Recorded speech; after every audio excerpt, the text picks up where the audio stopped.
Hello. Hello, hello. Oh, man. Today's stream might actually be a little bit hard. It's annoying because Stranger's release date has also coincided with some, personal struggles I'm having with the game right now around, needing to consolidate teams. And so the answers that I arrive on that topic will probably actually inform the answers that I come up with for what I plan to do this week. But we can at least talk about the brow theory. We can talk about the angles. We can talk about the lines. I mean, I don't know how many people out there actually do EPSK versus Ray and Ray Ezra anymore. That shit leaves me in kind of an awkward feeling spot as well. Like, if there was a world where this shit hits alongside Maul, that I could just, cut Starkiller, run Maul, and, run some other fucking Ufu, it'd be a lot easier. You like Starkiller with Stranger? You know what I like? I like having Starkiller to kill people's Ray Ezra with a fucking super attacker Krun. I think that's pretty cool. And I also have concerns. Concerns that might have solutions. But I have concerns. Hey, you know what the Stranger likes to do a lot? Dispel people. You know what team... Oh, before I even say that. You know what everyone's going to be doing with their Stranger? Building for health. You know what team does percent health damage in large quantities to people who enjoy dispelling?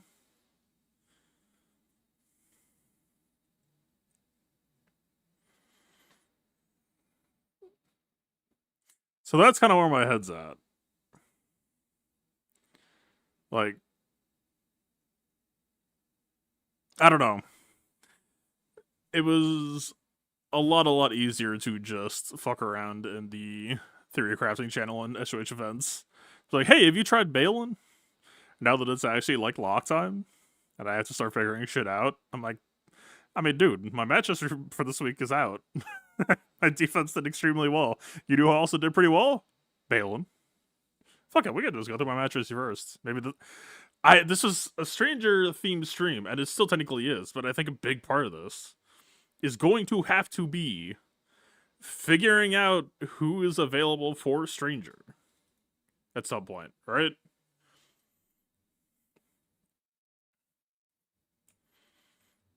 At least while the mall vacuum needs to be filled. And there might have to be some amount of leap of faith this week as well.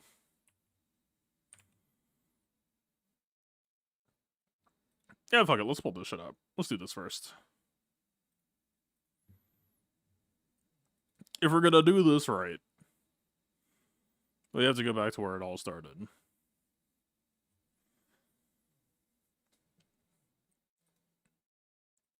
We have to go back to the part where OBS shows me the window. There we go.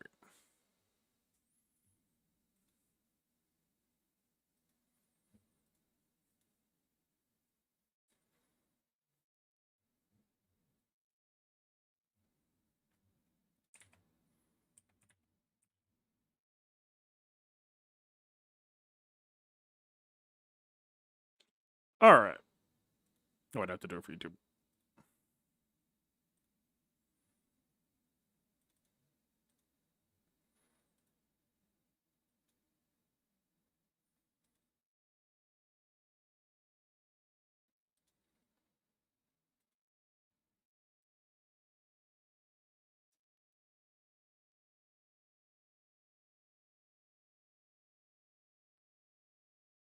Good enough.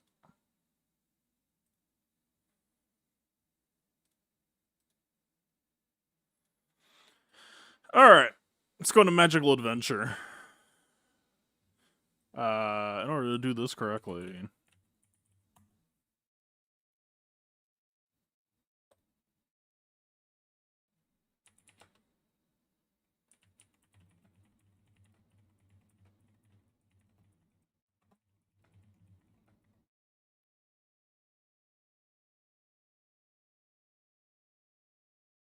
Okay.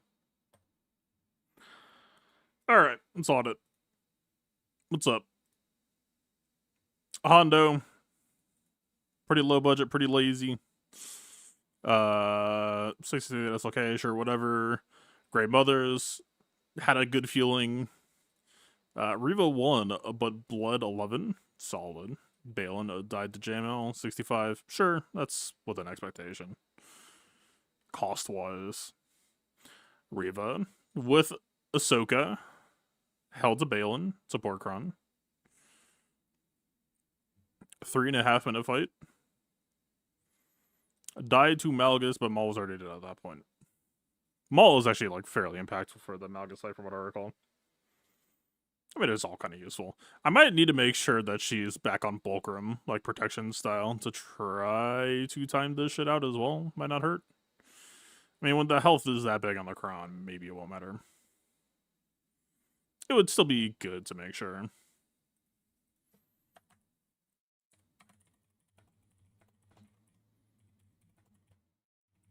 I said what I said, motherfucker.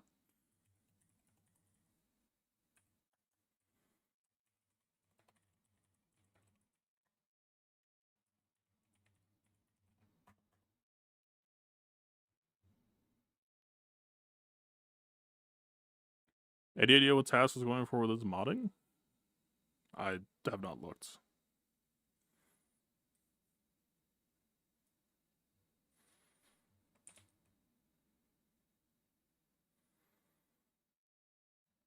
I mean, this looks pretty generic, like I imagine a lot of people will be doing. I don't know that I agree with it. Again, I don't think Stranger's job is to do damage. In fact, I would actually not be shocked if the big impression 2 days from now was, wow, he's actually not doing as much damage as I thought he would. I don't think that's his job. I think his job is to stand there and aura farm and have people try to kill him. Only like 20 speed.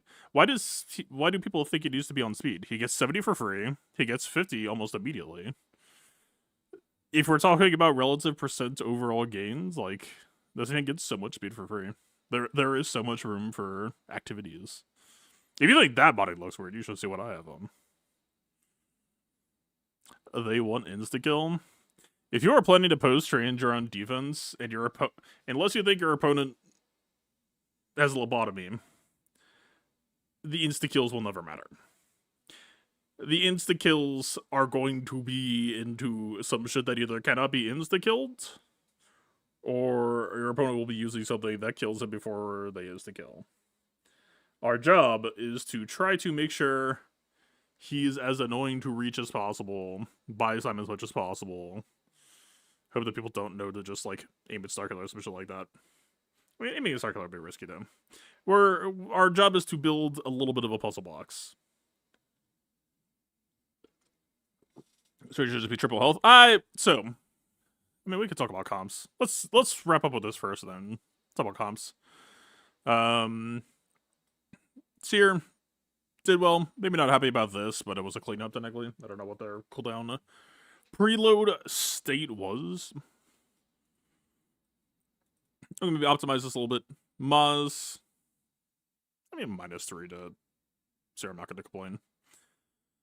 The health and protection stacks LV team beat BKM. Shocker. Tracy 5 base, blah. JMK, C3S, okay, I'll take that. 2.5 minute fight is a little bit disappointing, though. I mean, I assume that they understood how to play it, though, so it doesn't terribly shock me. Bane lost to Leia. Cool. Leia beats Sporkron. Unforch. QA 56 against Tryon. Goddamn. We got some messy fights. Okay, so far Balin not really for sale, Malicos not really for sale. Immediately we're back into it with more Malicos probably not for sale. Stopping the Malicos this time around when it wasn't a cleanup. It looks like a timeout though, and it's a little bit weird, right? Because they have a Malik, they have a Malgus. So what happened there? Were they just like just barely too slow that they couldn't get to next drain plus nuke or something? That seems crazy to me. I don't know if I can count on that. We need to tech Malicos more against Malgus. So people are...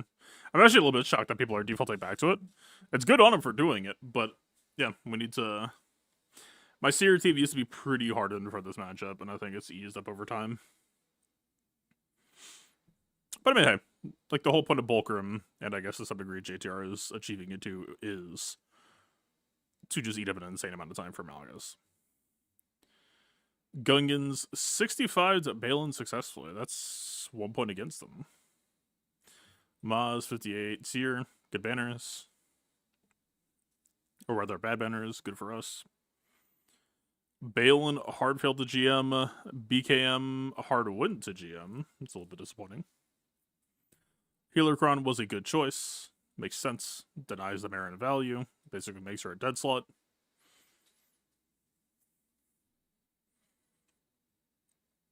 Very shitty banners to LV. Bad comp.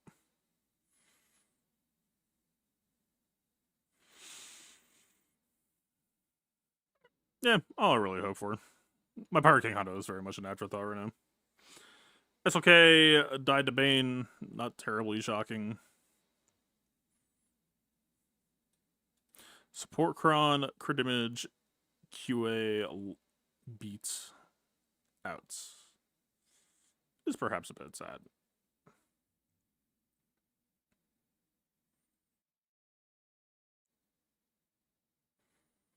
Leia would just... I mean, we don't really need to worry about shit like Leia for tonight's topic, but still cool to see. Leia attacker Cron lost the mirror to support Cron. JMK lost the support Cron. C lost the support Cron. Seer got the most kills. Still lost. JML still lost. GM lost the mace, but they did take one down with. Hey, BSF is largely here for the Afro matchup. And it is cool to see that it worked, but also perhaps slightly tragic that she died in the process of so doing.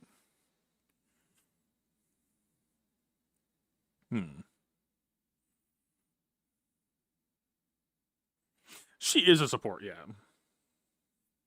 So I don't know that support crown really would have changed her life. Actually, I think I do kind of want this on support. Her going into stealth. Them getting shielding. Yeah. I mean, the attacker crown is, of course, nice for red. Nice for Talon, nice for Savage. I don't know. You could go either way, but I think for my personal sensibilities, probably support. We'll probably swap over. Qui-Gon 1 on the number 2. Alright, that does it. Yeah, Healercron. Alright. Last call. Balin 65 Treya, not too thrilled about that. Oh, but it's fucking Revan. Yeah, I took Revan out. It made it a good punish, it makes sense, right? I mean, BSF technically offers the same thing as well. They spent Bad Batch 2 to do it, though? Why? Ew. Big M failed GM, CLS failed GM, Gungans failed on Balin, QA failed on Balin.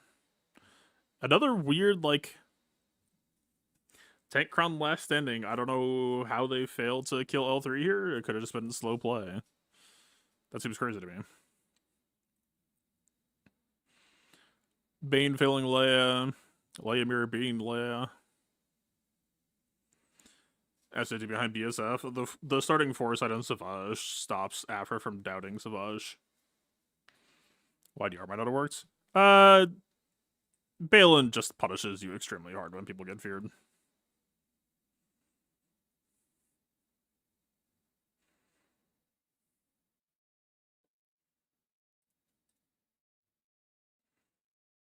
Yeah, Leia support Cron mirror beat Leia support Cron. Leia attacker Cron fails. Doesn't mean attacker Cron will always fail, but interesting trend to note. Wampa versus solo L3. That's extremely funny to me. With Hondo in, they tried Seer with Attackercron and won against Supportcron. When I took Hondo out for Maz on defense, people ran SLK. So the Seer blocker is in, and they use Seer and win. I take the Seer blocker out, they don't use Seer. I see. JML hard fail to SLK.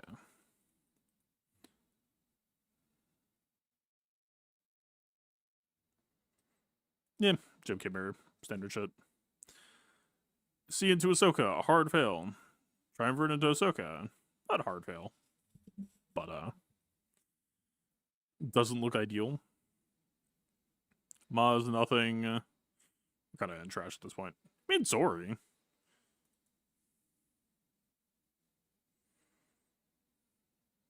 They didn't bring the Ripo, though. How would Zori do against a Porkron?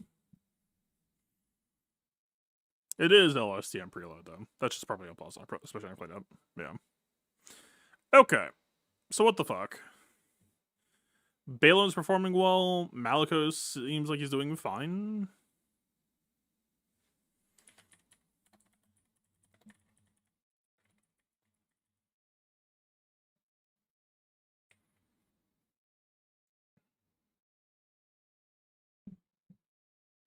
The problem is, like, you can't even say that the Ufu category is that small anymore, but it's still pretty small because most everything is factionalized.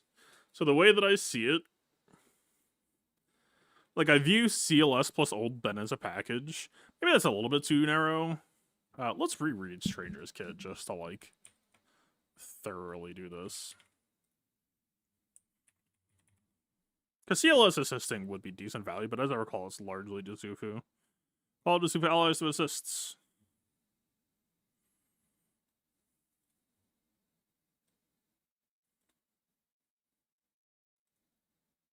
Yeah, like, we're not calling CLS to assist that much, so it's not like we're getting, like, binds all things TM value.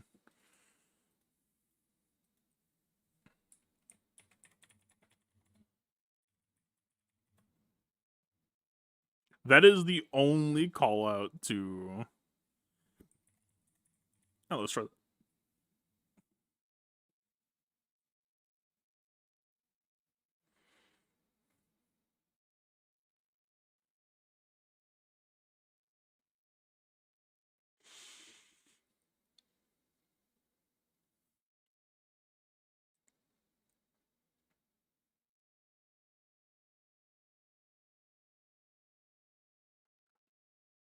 Yeah, there's really no way to extract value from CLS that I can see. Why'd you have R2 from Leia? Because with R2, when you critically hit, you cleanse, which causes Reaver Death Mark. And also, I like the idea of Captain Rex as the lone support, as like, okay, to shut off Supportcron, you'll have to kill the support first. Here's Captain Rex. He's pretty well specialized to not dying. Good luck. Godspeed. I mean, not that Revo necessarily struggled to kill him either.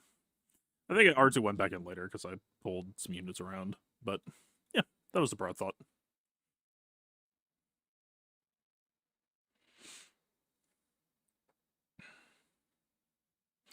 Yeah, like CLS, I don't know, man. Again, I like the whole CLS Old Ben thing, but I don't think it's actually all that potent. It's cute. It's a cute amount of value to extract. But it's not. The best you can say is that those units are not in demand.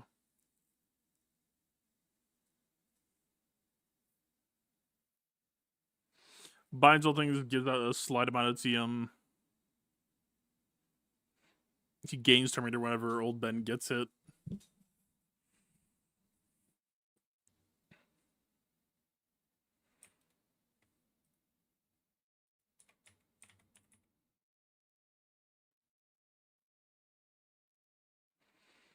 Like, this TM share doesn't even happen.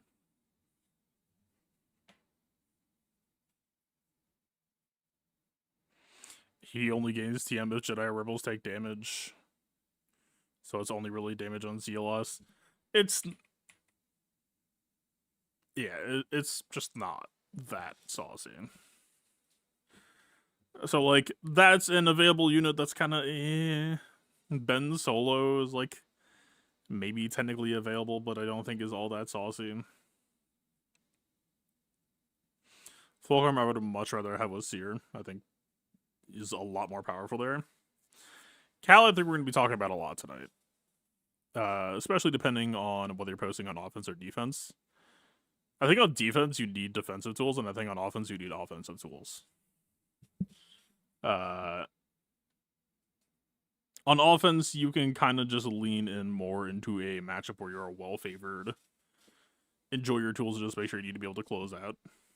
Well, maybe, I mean, on offense, you will still need defensive tools to some degree, depending on the matchup, but. Like, you're fighting fucking Hondo, you're probably on Barris Cal. Initial thoughts on GK Cal for defense. My initial thought was GK as well, but as I'm sitting with the Riva shit, it might need to be Barris. Although there's some weird shit I couldn't explain where, like, he had locked healing immunity on him, but he still somehow got healed. Maybe it was the Equalize. It was probably the Equalize. So maybe it is GK then. But it's still, like, up to a point. It's only until Riva goes that locked healing immunity goes out, and, like, if we're just counting turns. Oh, fuck. Let's just switch to a game. It'll be easier to do it here at some point.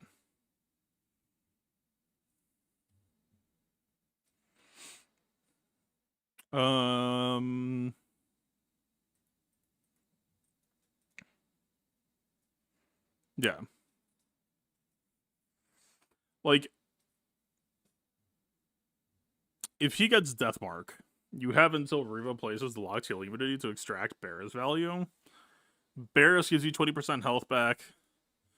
Support Krana gives you 20% protection up as effective health back. That puts us at 40%. Plus Cal Unique is like, what, 45? Plus protection. So there's a few ways you could go about this shit. You could go a protection built Chimere, because I don't think his health damage is going to be that high. I don't think this matchup will do anything. I think we're just going to... I don't think the other side is going to kill each other. But we could do this. Just to see how well we can survive.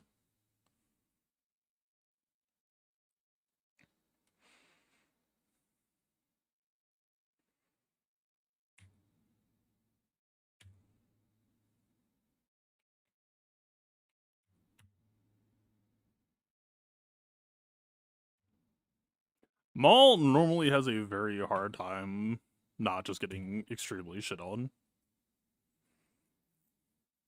This feels like a fairly stable setup for him to be in. Yeah, like he just no-solds. Right, the support cron affords us a lot of security. But again, this is the question is, like, obviously Opacrons are off right now. This configuration is pretty good defensively. Defensively, not GSC defense, but just like us surviving defense, right? We have a lot of security, we have a lot of safety tools. It's gonna be hard to cut through this. So what exactly does that mean for us?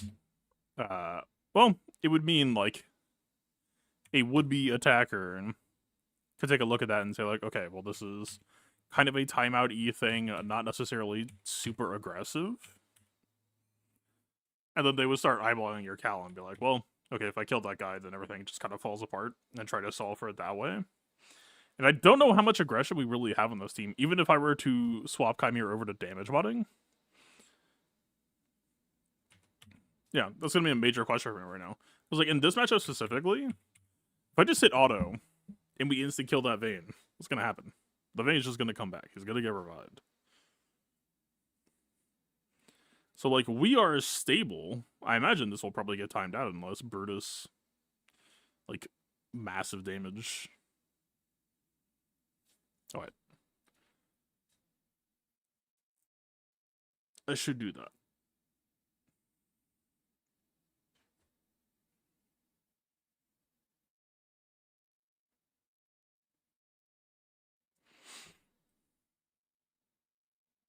Completely forgot about Demoralize being here. It's kind of funny that that interacts with Starkiller Unique for the damage reduction.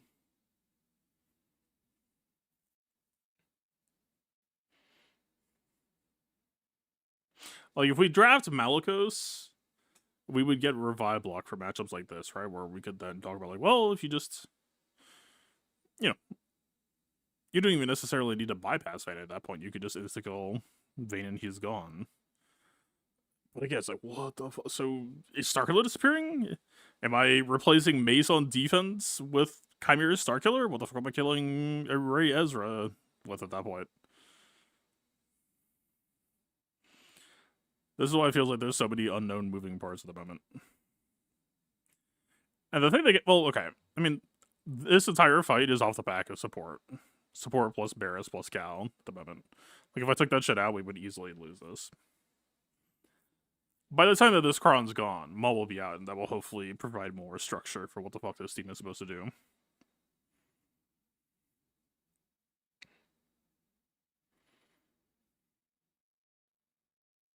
I don't know. It's entirely possible that we could, like... Support Kron is just good enough that it's entirely possible that our attackers could go a little bit more bruise or hybrid, cheat in some damage. But yeah, man, my Chimera is... What the fuck are you doing? My Chimera is largely built for durability, and his damage looks pretty much the same as what stuff was looking like in barb testing.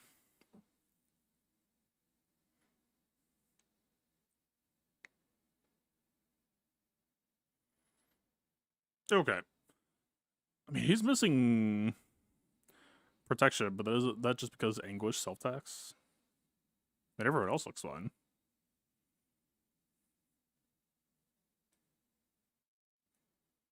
Yeah, he looks stable. He's maybe just doing it to himself.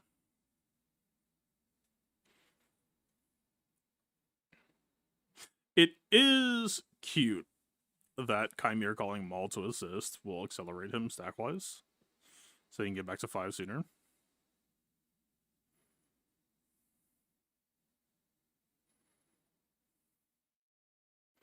Okay. So the punching bag training dummy experiment more or less worked. So then, again, like, we have, what, the 35% damage reduction when assists happen. We have protection up. They would assumedly be critting us. Actually, no. So that's a very interesting point. If we want to be on support Kron, we can't be on GK. Because we need to be crits to then be able to cash in the value to try to contest Deathmark.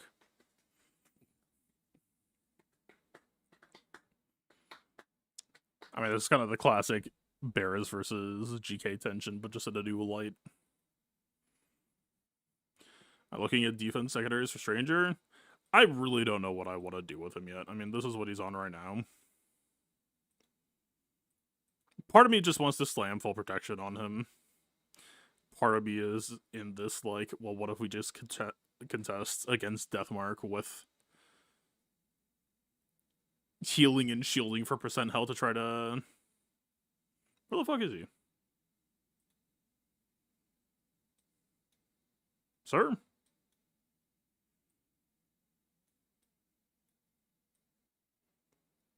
He's an attacker, is he not? Am I blind?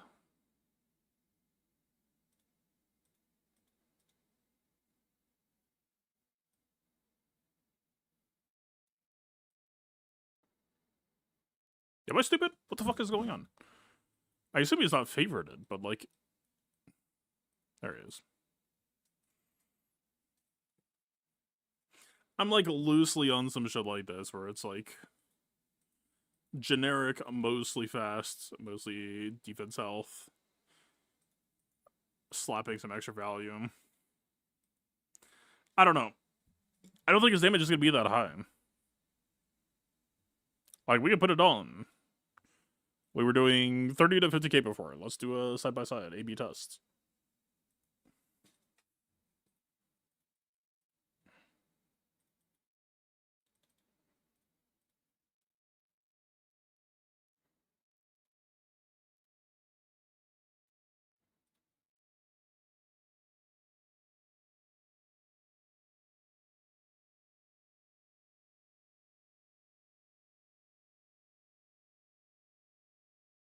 Are we planning to use Malicos? We'll just run this.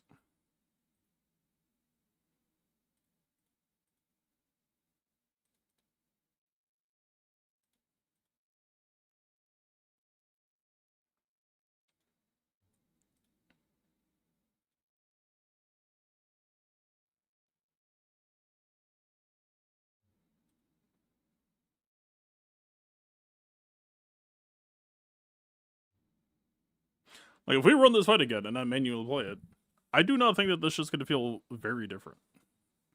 Do it here too. The thing you have to remember is that anytime that Star Killers tried to be on defense of the past, you had to protect yourself. Otherwise, that fucker just got killed.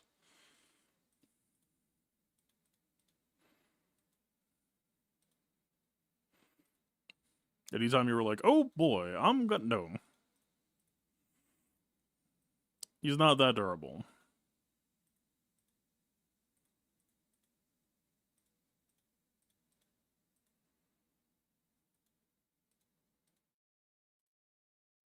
But art. We'll try it.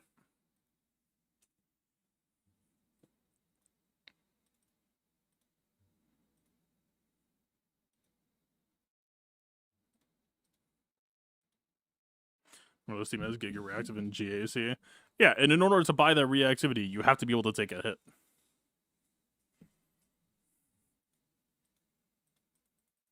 That's the thing, in my opinion.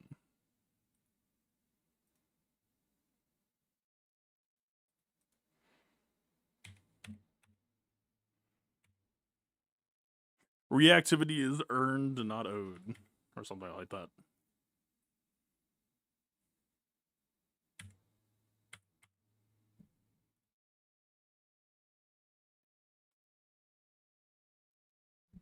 You can't infinitely run the team over like before.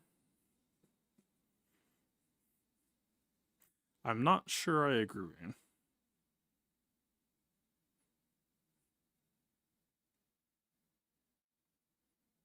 You just need to read the small print.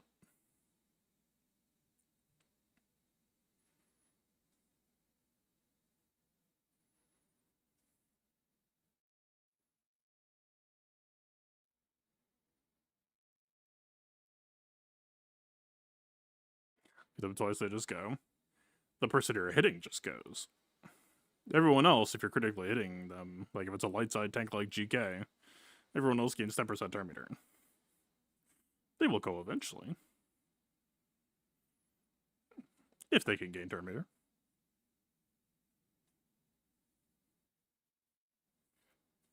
Alright, let's see. How much damage is Chimera doing? I just saw a 50k hit. It looks like we're doing the exact same amount of damage. Oh, that's just because of Honda ults, but we would have had Honda ults when I looked last time.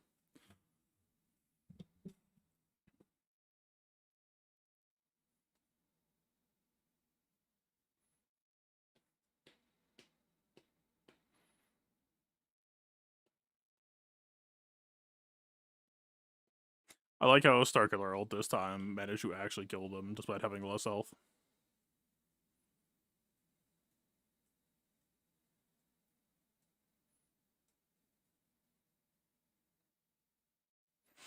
Perhaps we should not kill this squad. But also, I don't even know if we are killing it. I'm pretty sure they're all just about to come back. Now we don't have Starkiller ults. Insta-kills are used. I think they win this. Sorry, we had one more insta-kill.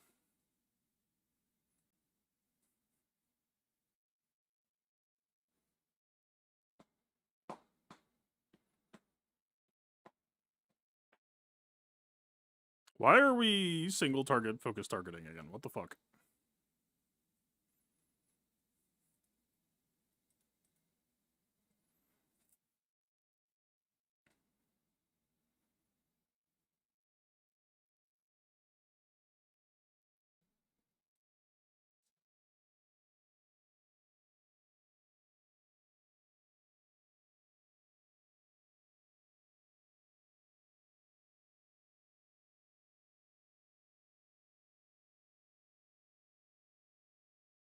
Okay, so we gained about 20k damage, it looks like.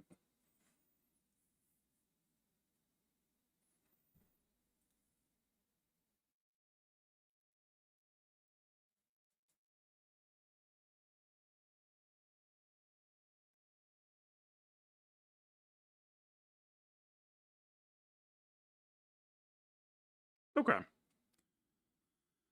So the damage, whether or not this would actually be able to turn into a win, we can see we're doing more damage, and Support Kron is able to still kind of sustain us.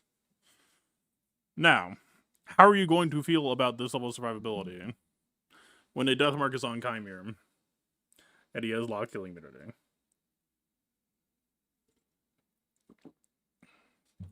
Because right now, I mean, this is just Team Amakritcha, and we have a pretty perfect setup to say, nuh-uh. So what happens when you post a team on defense, and your opponent is less honest than a Hundo team is?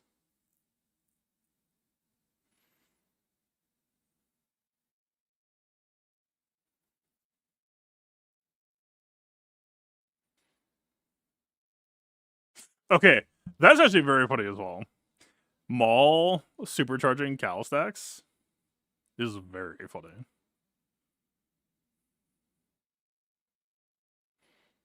Oh, he's already back at 3 Anguish as well. You see one more Chimere assist call, and Maul would argue be back on it.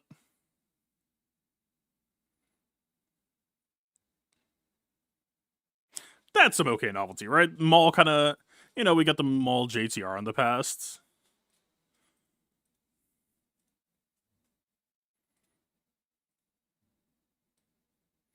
I assume they have been robbed. Yes.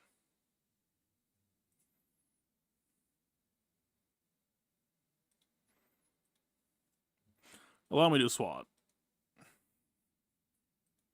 Now, this squad has only R6, so this will be kind of...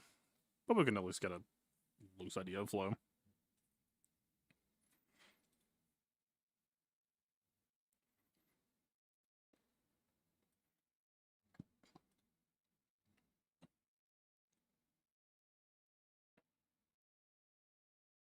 The only problem is, I don't even remember if there was a GK or not of that squad. The dude might just die too fast for us to, like,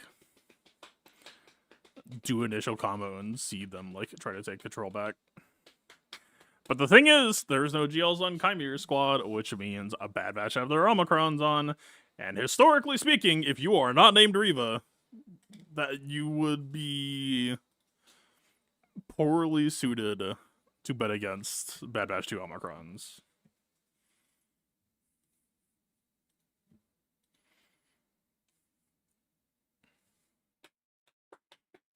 How am I modding him? Defense? I'm not sure how I'm modding it yet. It really depends on if I'm posting him on defense or holding him for offense.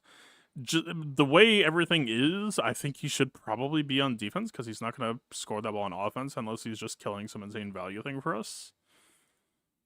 But I don't want to cannibalize other teams to try to achieve that. So I'm kind of left in a really fucking awkward spot for him until Maul comes out.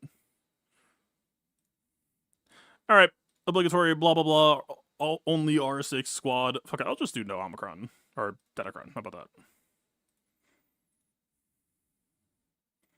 Seems fair? Seems fair. It's still not fair. We're still pretty favored, but...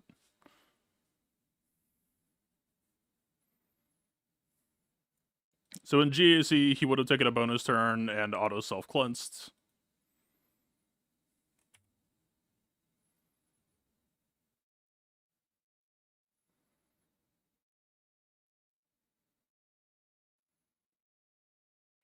So in GAC, we would have been, like, everyone full Terminator, him just going fucking crazy. But that's fine. We don't have to worry about what would have been. We're playing it as it is.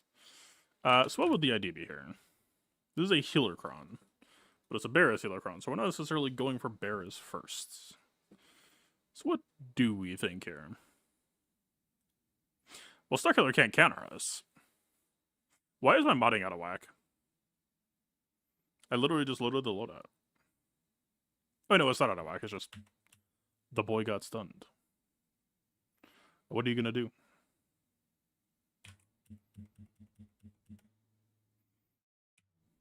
I'm missing toys, they're missing toys. What are you gonna do?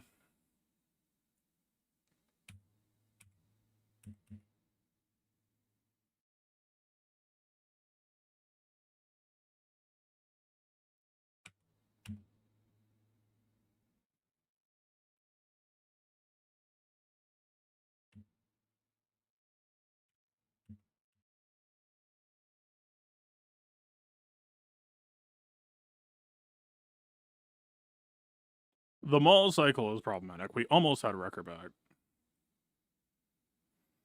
Alright, is Stranger Stun resistible? Or do we need to make...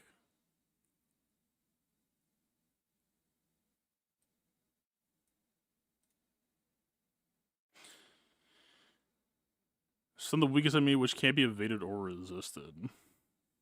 So we could fuck with that to a slight degree. Who would we want to get stunned, though?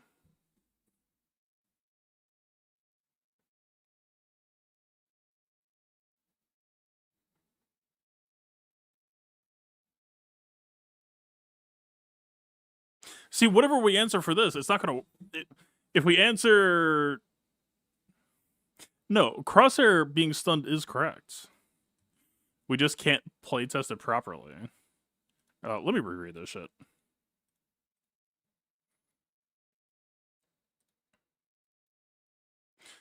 Whenever an ally is damaged by exposed or by an enemy with bonus protection, all enemies receive damage equal to 1% of their max health for each stack of target practice on all allies.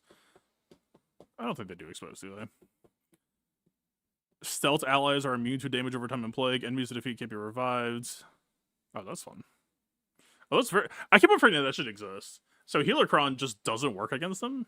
Or at least the... Of course the healing unit does, but the, you know...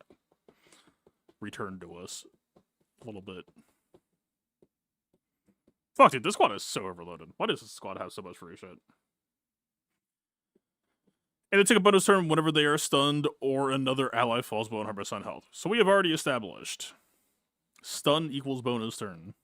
And also bonus turn whenever an ally falls below 100% health. Exhibit B.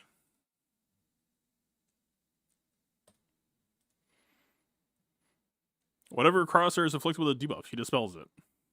So Chimera does is da-da-da, and Crosshair is like, yo, dude, thank you for the free instant turn. I really appreciate that. In fact, if we really wanted to be assholes, instead of clocking to Crosshair at around 310, we could just put Omega and Hunter up at like 330 plus. And just be like, yeah, you're gonna post your Stranger on defense, you're gonna give me a free turn. So I'm just gonna set up my combo to go off of the free turn you give me. Whenever a Bad Batch ally with target practice uses a special Crosshair assists, which is also a pretty cool thing to be doing, especially right now. We are going to use Hunter Mass Assist, and Omega and Crosshair are both going to double assists. With Attacker Cron. Fuck, dude, this is so overqualified. What even?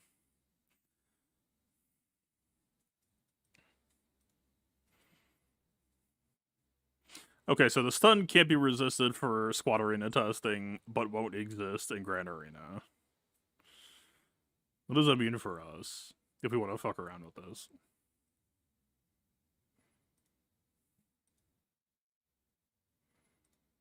Were we on Armor Pen? What even... Oh, I wasn't on a Datacron. Alright, let's throw a Datacron back in.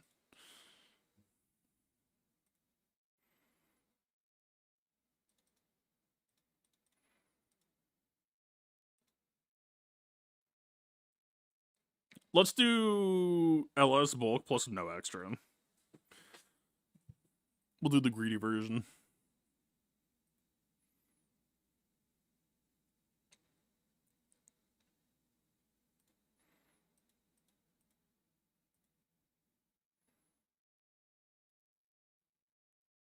Oh, I just saw the Maul 5-stack ignore taunt. Or ignore stealth. So we could get cooldown increased. Hey, what's up, Gambit? Welcome, everyone. How is the pod, boys?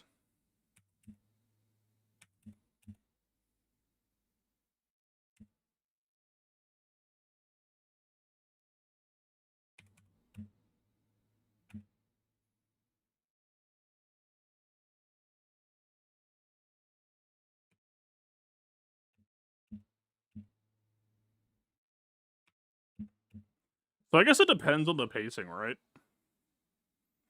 Because multiple insta-kills, although, so this is also a mark against Speedless Wrecker, right? We would want Wrecker to be around 300-ish just to forestall the Chimera insta-kill.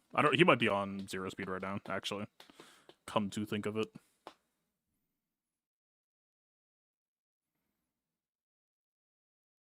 Yeah.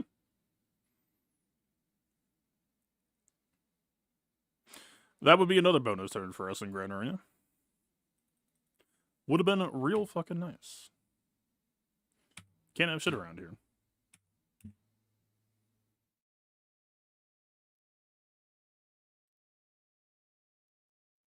Oh, also, Starkiller went under revived in Grand Arena. Holy fuck, man. This counter's gonna be so easy, I think. What are we even doing here?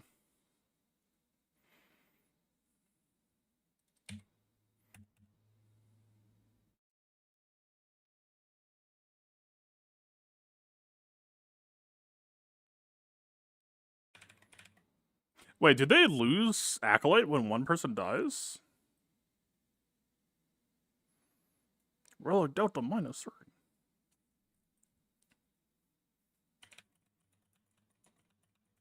Wait, is that true?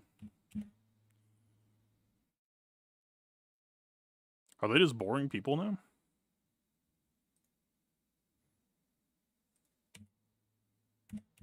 What happens when I shoot you in the face?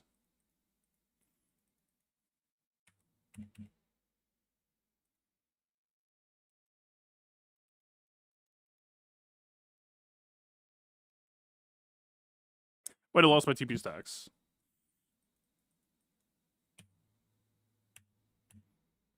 I was so focused on everything. I was not paying attention to actually just like playing this squad correctly. That's cool. When it just says all allies gain the Acolyte tag. Do we not see it?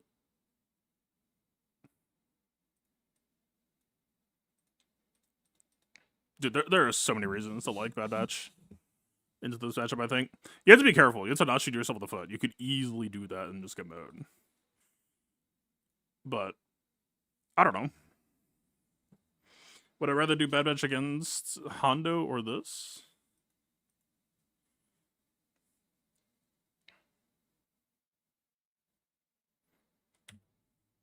Oh, yeah, he will increase Omega. Asshole.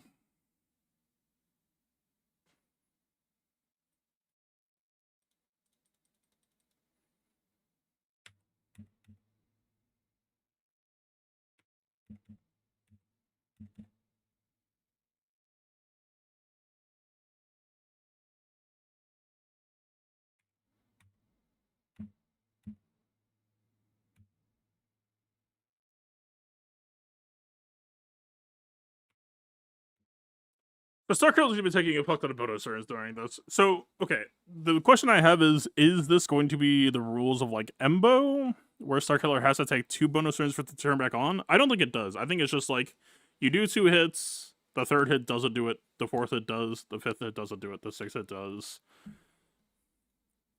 Starkiller Crate will give them stacks. Starkiller AoE to a lesser degree, basic to an okay degree.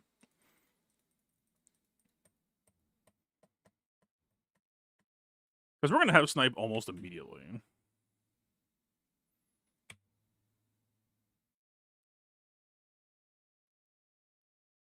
people are going to have dog shit Starkillers.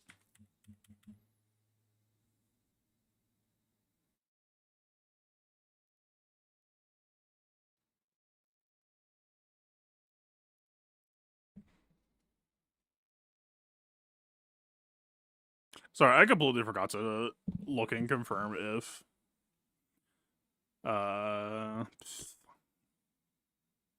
Acolyte existed as a, like, visible tag. So Stranger going to be more of a hindrance with all the characters that he randomly pulls that are solid counters. I don't know if my Stranger's going to be pulling anything. It's the thing.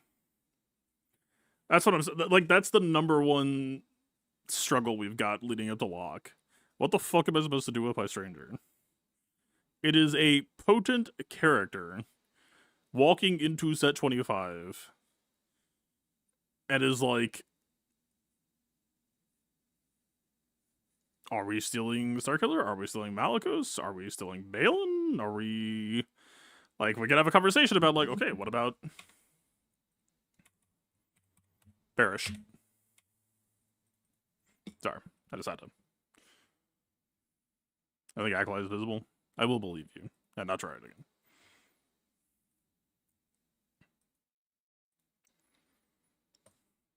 I don't know. Given the last couple of days, I am becoming a Luminar enjoyer. That could easily translate to here.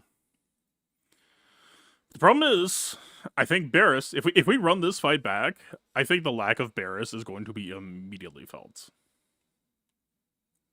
And with support run right now, you can't really count on Stranger to have alert.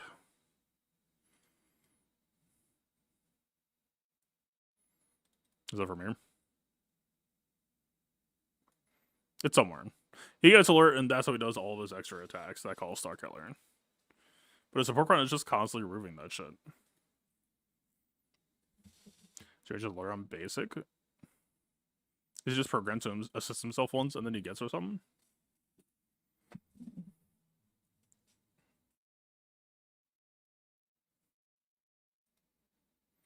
I'm like, we're here. And Luminar on 9 does an okay job of sustaining people. I don't think this shit's going to replace Barris. And I think Support Cron was doing a lot of heavy lifting. I guess let's see.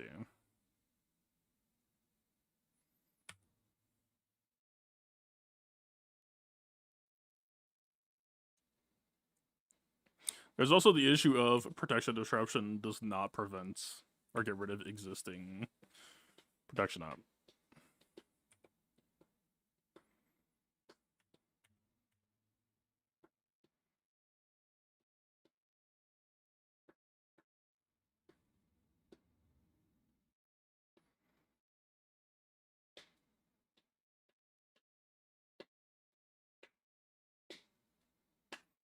Can you cool and increase GLs? I do not recall.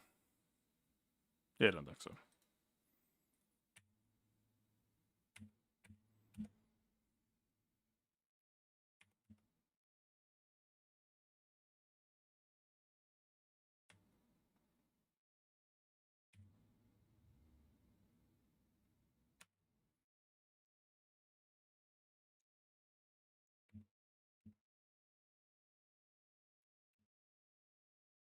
Luminar is definitely giving us a more aggressive slant.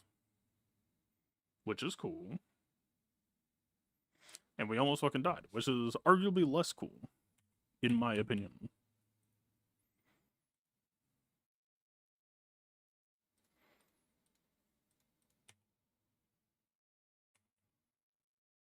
And now we are at bootleg Malakos.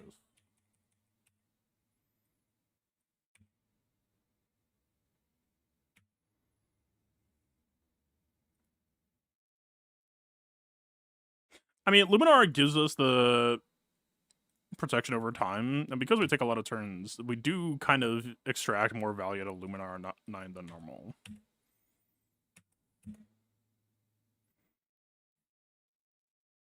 But now that off balance is happening, we are also going to be under a lot more pressure as well.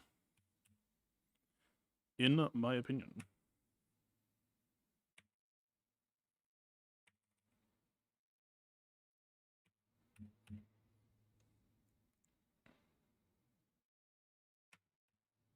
Bruiser Hybrid Chimera definitely feels nice if I'm bringing him on offense.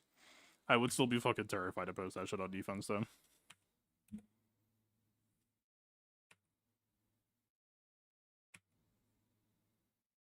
Man, I took a Brutus quickly, and we still do not have... Like, he is already back on alt. They are getting so much profit. From all the off balance, I presume. If that shit went on Chimera, I'm pretty sure he's dead. Well, he's dead anyway.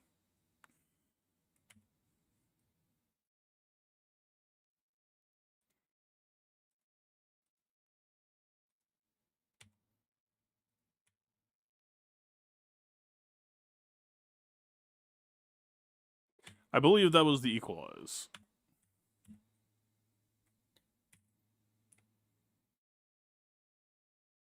Did healing Chimera just take away his Cortosis armor, or did it just start to register the next Yeah, so he's already back adult.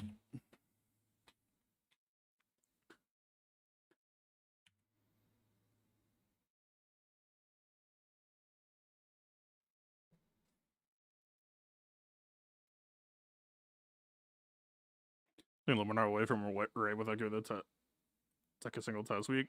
There is I mean, we can talk about that too, topically speaking. Although I don't think I have the mods on.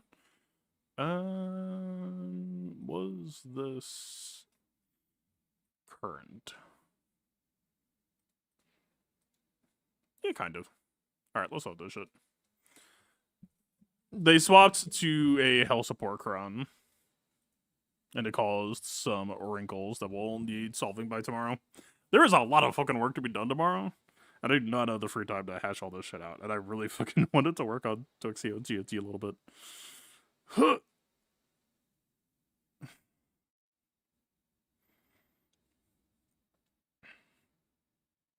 I think week 2 is gonna also require some leaps of faith. By sheer necessity.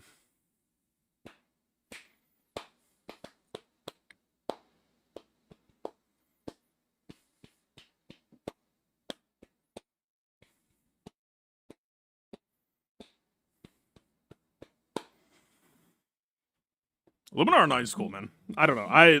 The more I use it, the more I'm liking it. Like, you see a team built for protection, and Luminar is just basically Luminar 9 reads as your team deals 4 times damage to them. It is fucking insane. Like, I need to start leveraging that shit more. If anything, it might make Ray Brothers unpostable. If I'm correct, and I think I'm correct.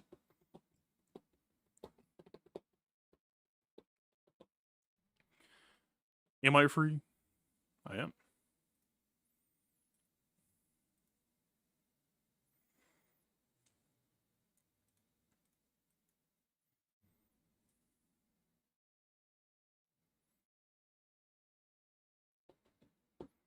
Yeah, it's calculating.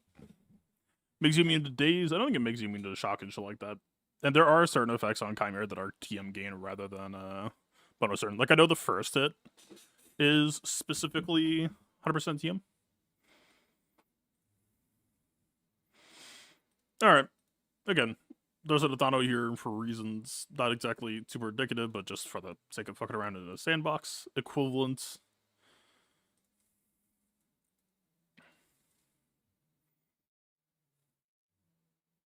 Where were we last time? Also, yeah. Because of this current tension line, I took the liberty of Ben 10.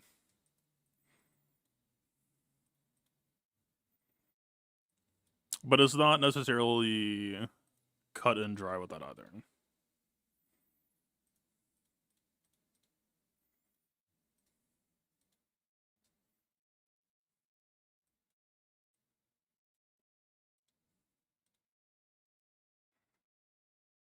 Why did that just resize?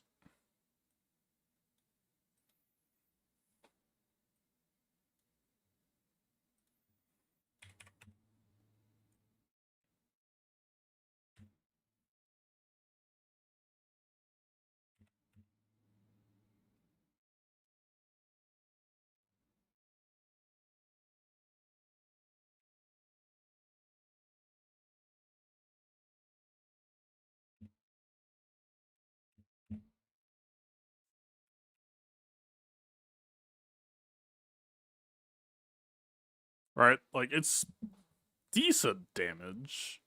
Like, in GAC, we could do a locked healing immunity. But it's not, like, Unga Bunga levels.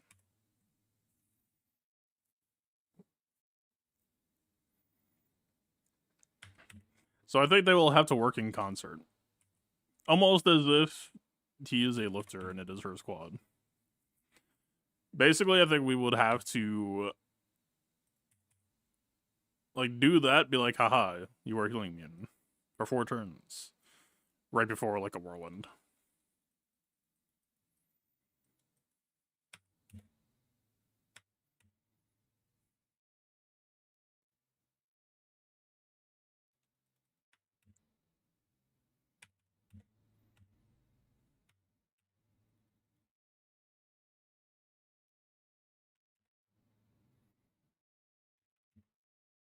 Also, this team is actually running into some of the shit that I've run into in the past, where if you use Ray Barris on offense, I was hoping GK would kind of prevent this to some degree, but because it's support cron, they just keep dispelling it. It's where I'm having some trouble actually getting to Lifeblood. Like, we might actually need to just take Barris out. There he is. That wasn't bad. Only problem is that is not revive preventable. Or preventing.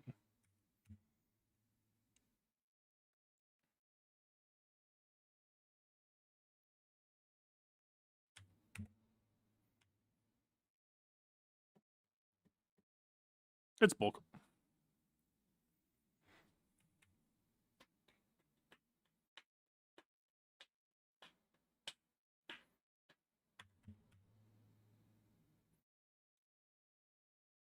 Why does Ben Basic feel a lot better than Ben AoE suddenly?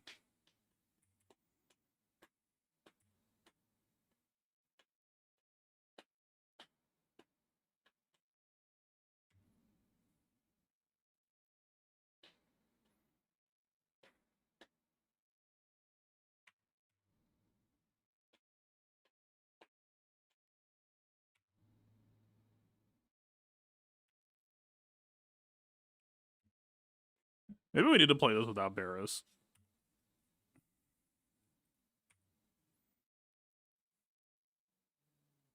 Maybe in life, sometimes you need to accept that you're gonna get hit. You can't always patch up everything immediately.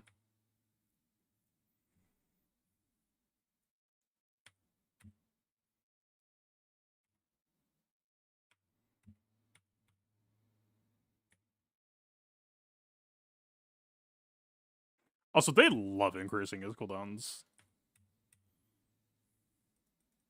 What the hell, man?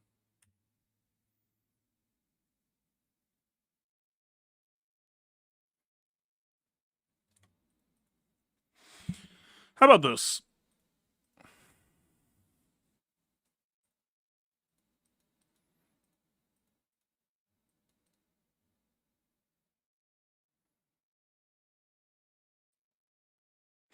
He might be kind of shit. He's Relic 7 with bad mods.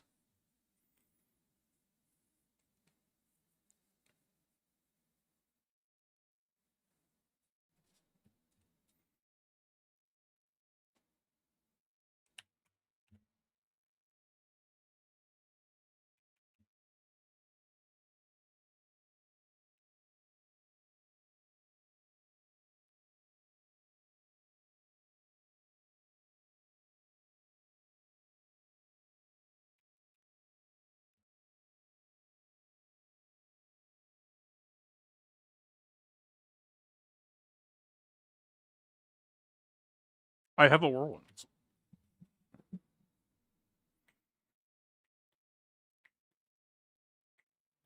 What if it's minus GK? And we just say, well, we're gonna keep making inspired regardless.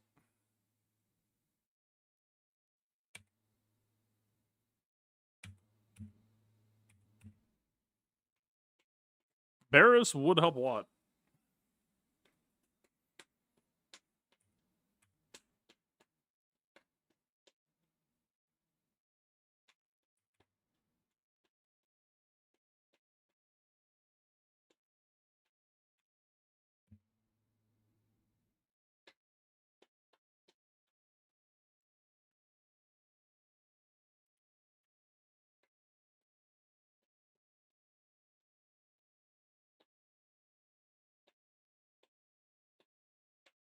Yeah, I think I could unshitify my Watt.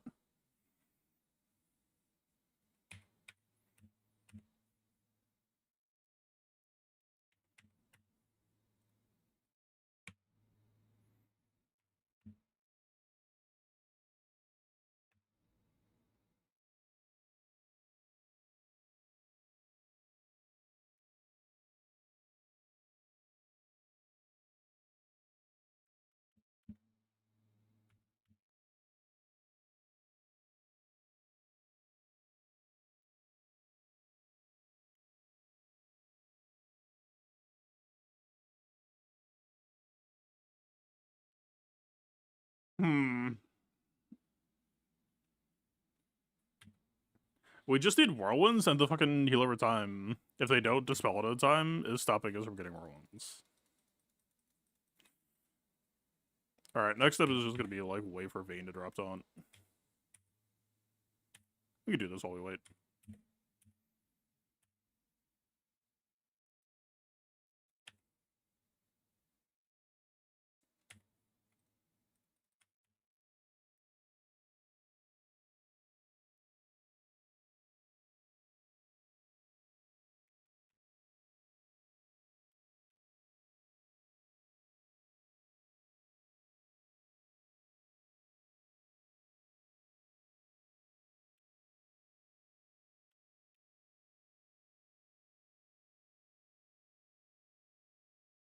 I need to re-raid Vayne at some point. He's been dropping taunt in a lot of matchups in spots where I didn't think he would. He's been re-taunting, like, non-stop right now. Isn't it like he re-taunts on Propagate?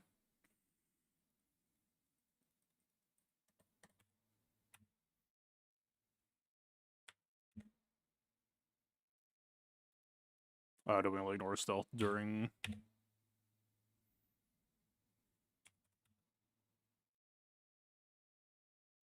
Is the true damage AoE only with full light side?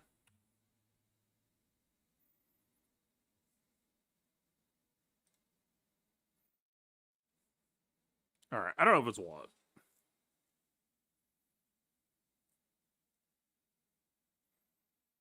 I mean, Watt making the ult do more damage will be nice if this did not exist.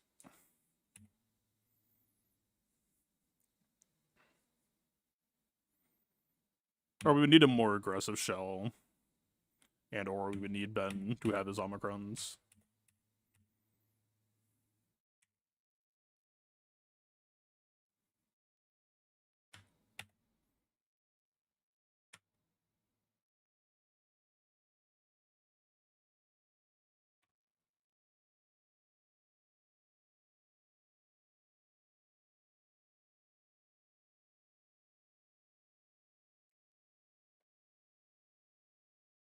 Why did I come here? I meant to go here.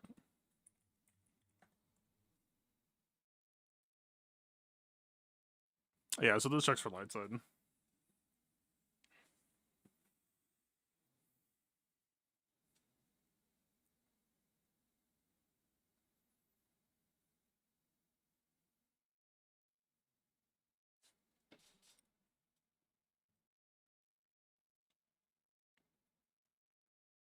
Yeah, that bit is also removed by what? The protection door doesn't matter.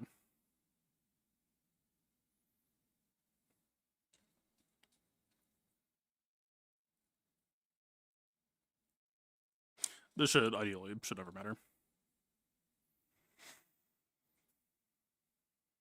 So what helps us solve the health issue without being lazy? Like, if you really just wanted to be an asshole, you could just throw in gas. But is that really what Christmas is about?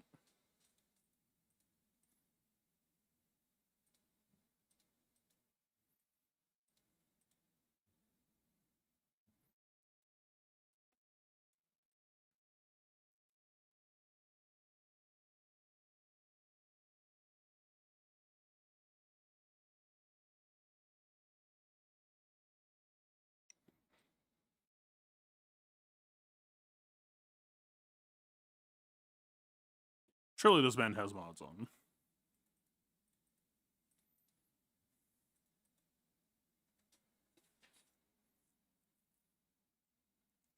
I mean, gas doesn't really have a hard set job at the moment.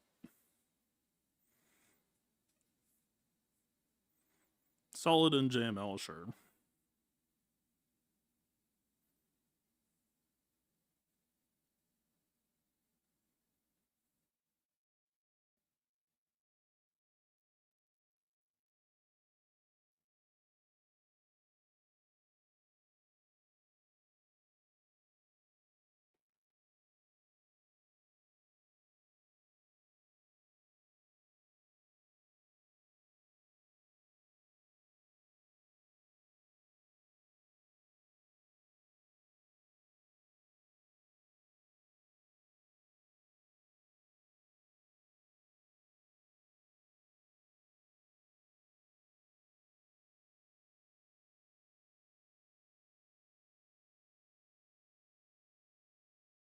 Lumino Barris, I just don't think is gonna happen. GK is probably the cut.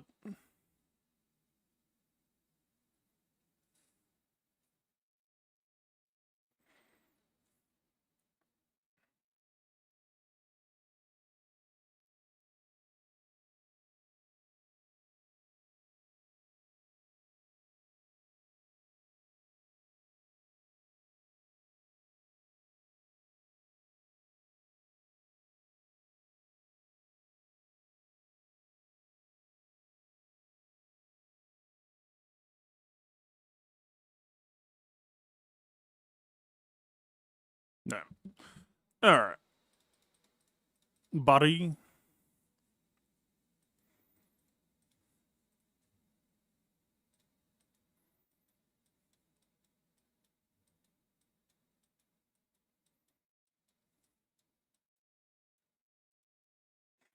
Dear God. I should have checked gas mask, but whatever. He might need the lifeblood. Bear is here, I imagine. We're not fucking going anywhere, but...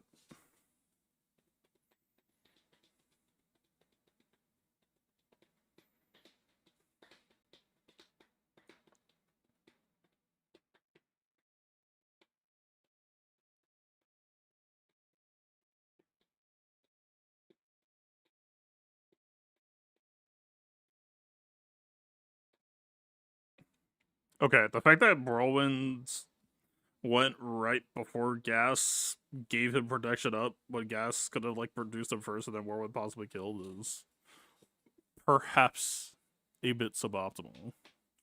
Perhaps the consequence of playing on auto.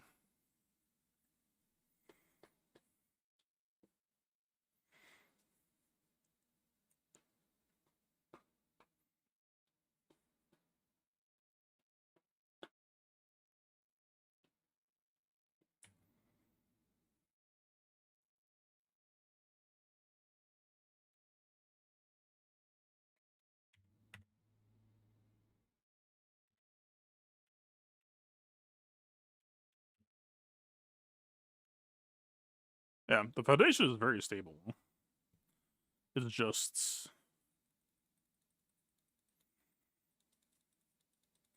we need to solve for getting the kill shot in.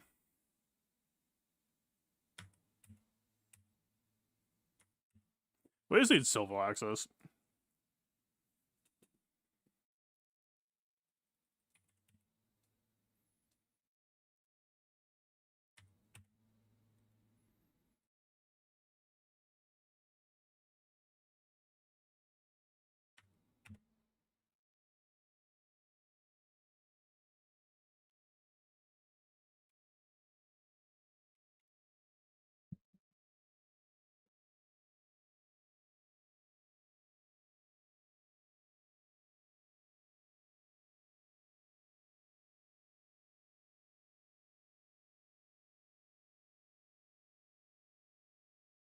That should just be, like, inevitable checkmate, right? Well, revise pending. But the moment that Silvo drops, Gas can just wreak havoc.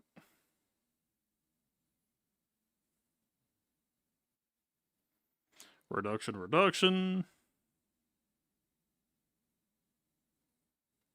Turbo Gas would be cool here. The boy doesn't not need to do damage. The boy just needs to go.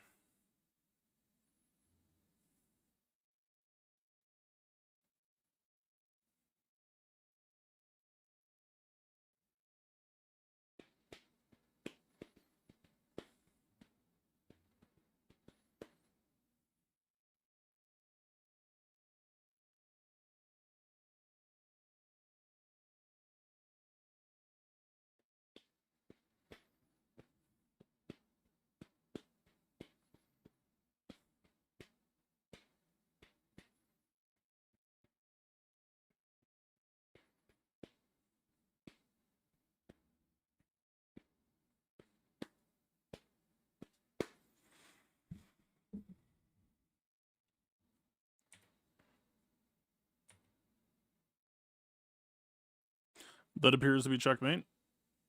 We just need to hit heal top gas off, top ray off. Barris and Luminar will be going. That would be U65. So it's really, like, yeah, we just need... If it's support cron, we need Silvo access to stop the protection up to let gas do his thing. To let us roll one Silvo. To open up the fields.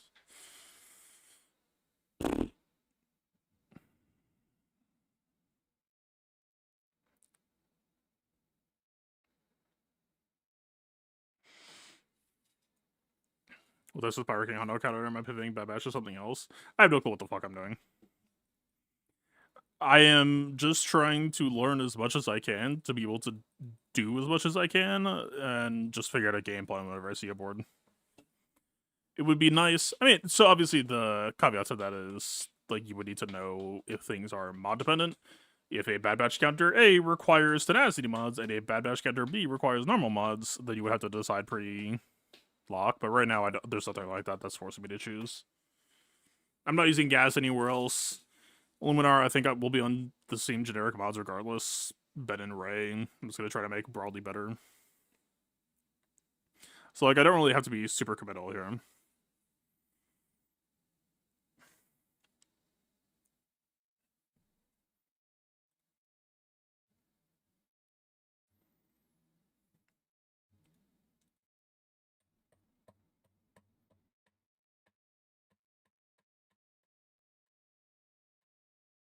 If I were to run into this on defense, what the hell would I even think? So we can kind of see that, like, okay, Barris for Ray, not really negotiable. Luminar as well. Sila's bend would be, like, the most optimal, but you have zero. There is no support here. There is no support ground here. There is a tank and 4 attackers. You are just going to get fucked. For JJ for pre-reload, it's just not the type of team. I see no reason to do it. Like, she's in the loadout. She has mods on right now for this, but I feel zero reason to actually run it.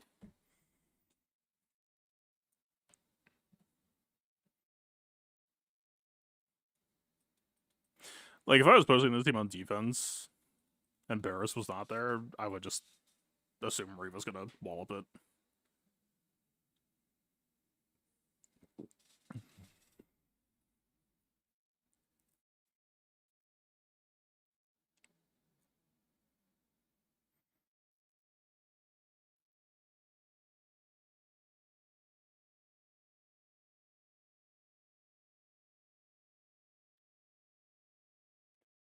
Barris is good versus Reva until they get the Locked immunity up.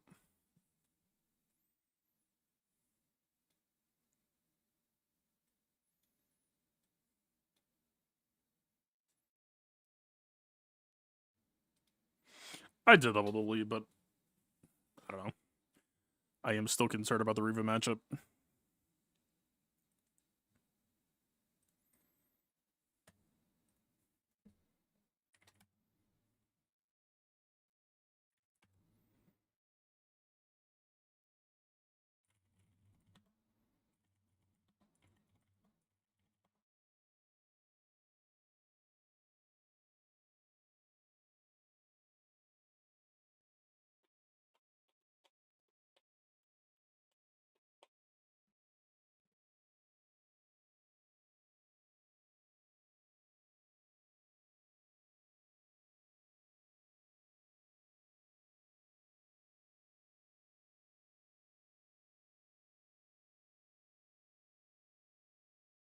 Means Kyber will never drop that death mark. Well, the whole point of doing it was that Kyber would never get death mark.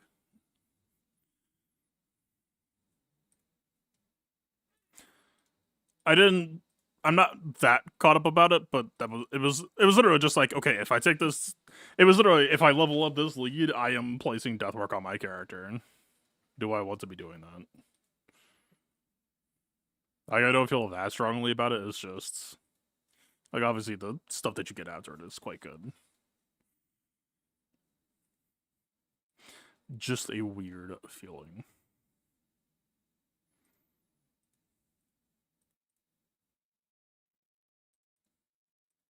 We'll rod some mediocre mods for some random people. Protection modding on stranger do anything? It would help you try to fight against Deathmark. Like that is what basically that's option B. Option A is like you slam Barris, you slam support Krun. I mean support Krun you could go whether you're protection modding or health modding. But yeah, it's are you trying to fight it via protection to health ratio, which is like initially better, but the moment that you lose it all, you don't really have a way to get it back. Versus like, am I just trying to create an environment where we can try to fight percent health damage with health replacement up until the point where you hopefully have just beaten them up enough. Right, it's a stall tactic. We're trying to buy time. Actually gets the death mark, it's Chimera.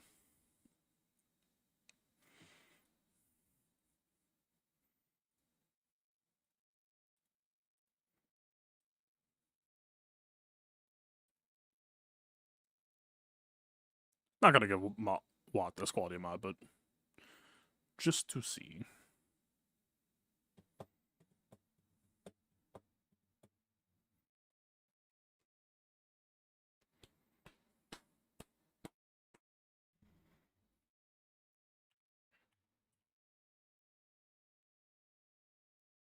Problem is support cron completely overrides this, doesn't it? Why did I just tank tech on motherfucker?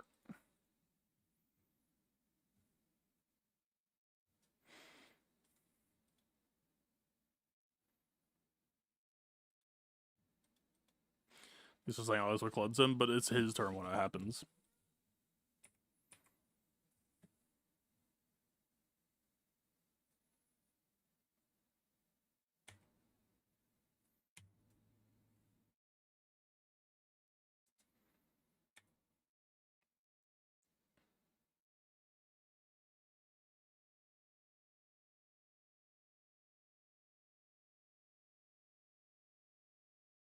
Hey, where'd he go? Yeah, we're just complete fucking paper like this. The fact that we can't just immediately tank tech on JTR.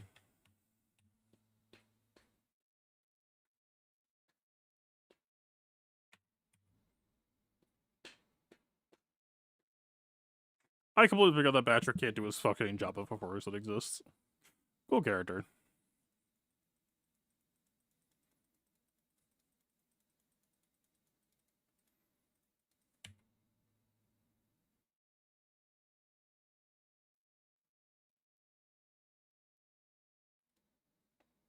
What if I'm over and under thinking this? No, but Honda ult is a locked depot, so we can't just like attack her con ignore taunt, ignore stealth. Or at least, is it just permanent? Our turn rate is dog shit here. Our turn rate is nothing.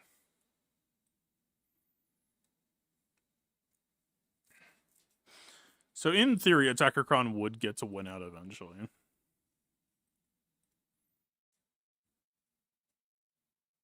But support auto dispelling everything is still annoying.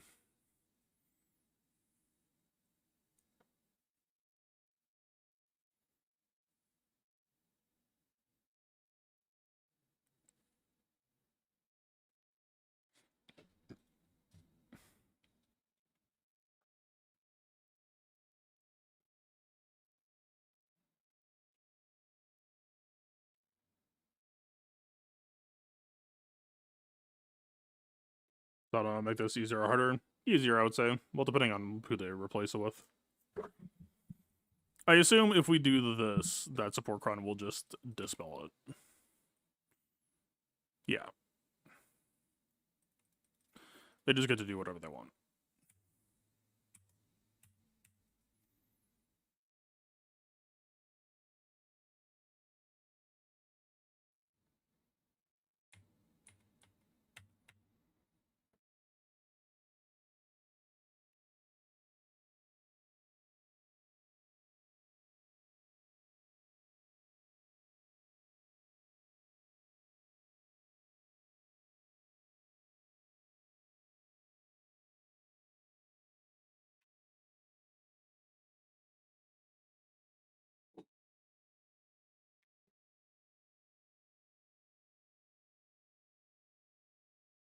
Yeah, I mean, that's what happened to me with C against support cron.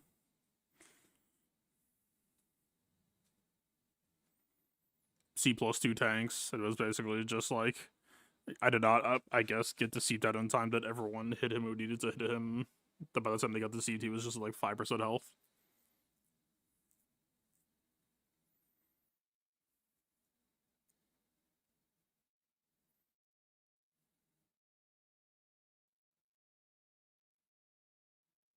The goofy thing is, so obviously Luminara is set dependent, right? But Ray versus Hondo will probably get easier when the set expires, would it not? In some ways, harder than others.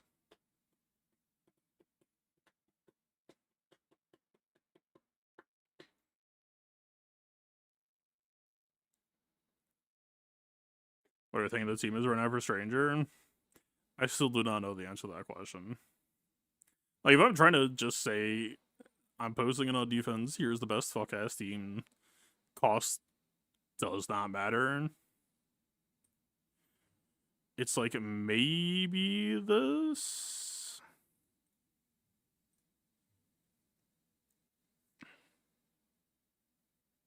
And then you would go support run. You would either hard commit to protection or hard commit to health. The other problem is my Reva might not be up to stuff. I have never taken my Inquisitors that seriously. Worry about Treya right now? I would be more worried about Maz than Treya.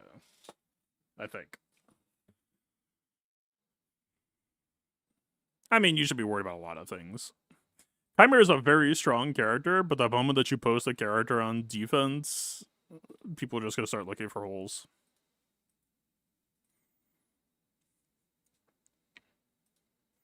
Which is why I might just end up using Chimera on offense so that we can maximize his strengths without having to overspend to cover his weaknesses. While we wait for Maul.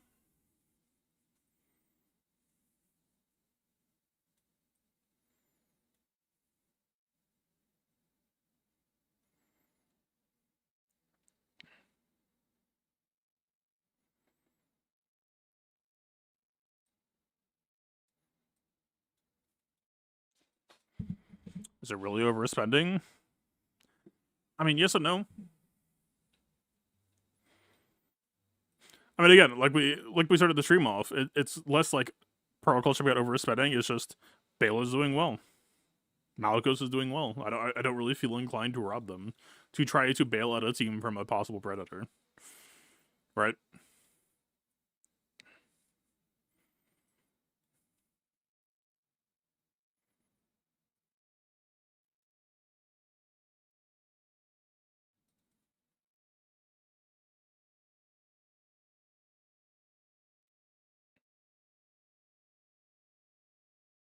You leave Visas.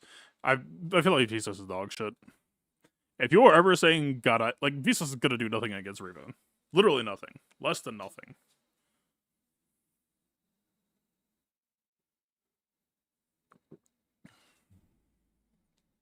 I think as there is a waste.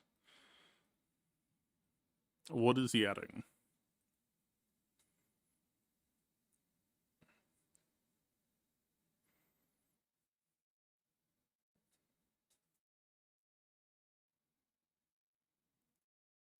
You full invested in health because you're using it on offense.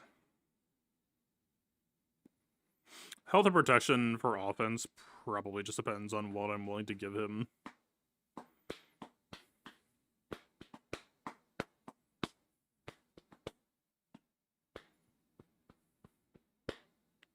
What the fuck are we doing with this team, man? This is, again, not necessarily a Stranger issue. This is a broader...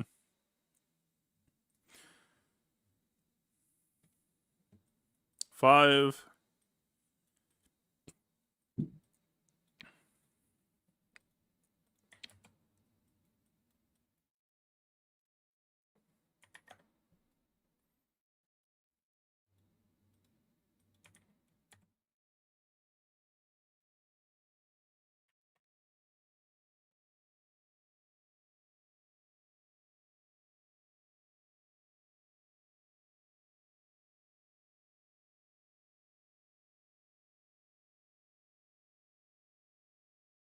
I mean, but it's not 25 because it's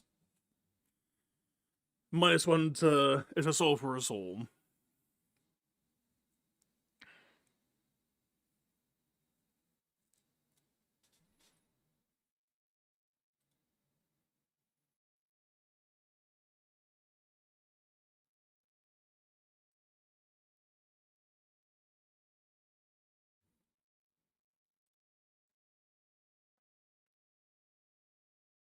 Yeah, her pre-taunt is Inquisitor exclusive.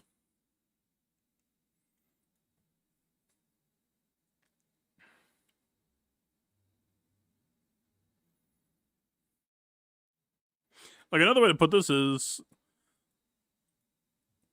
what Jedi or Ufus on this squad would be for sale, and also would be useful.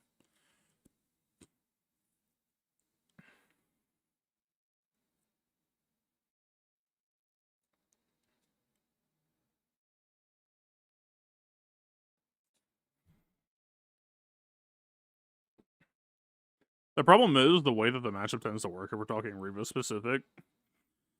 If they open AoE, Chimera takes a, not bonus, it's 100% Terminator. Goes, causes a cleanse, gets death marked, and then the tank just does not matter. It doesn't give you any protection at all. That's why the draft is leaning towards tankless.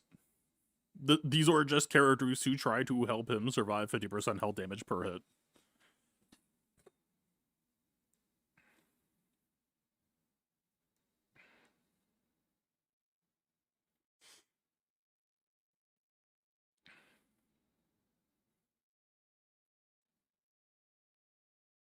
He is not.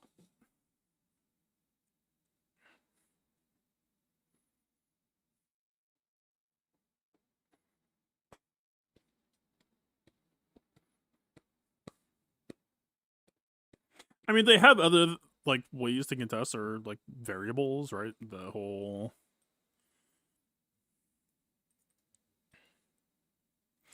enemies deal 35% less damage when attacking an acolyte from an assist. So, like, Seven Sister assisting and hitting Deathmark should not do 50% health. It should be less, whatever that's worth.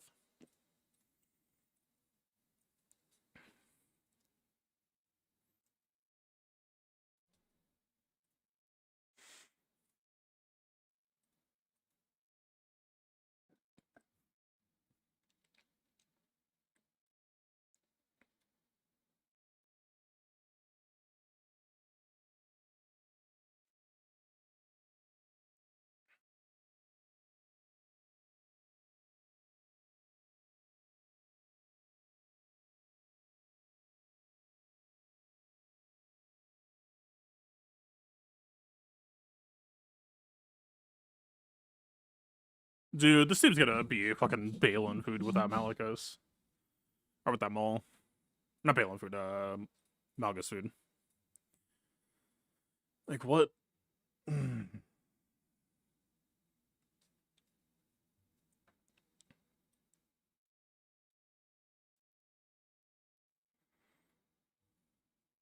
don't know if there's been a time that was, like, this tightly pressed. The fucking war between squads is insane.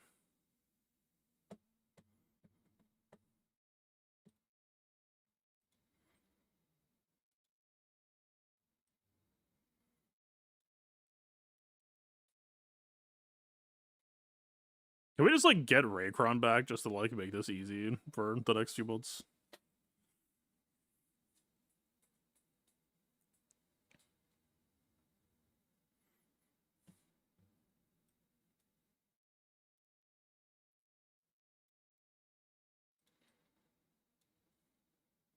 If she did this move, I wouldn't hate it. But she does not.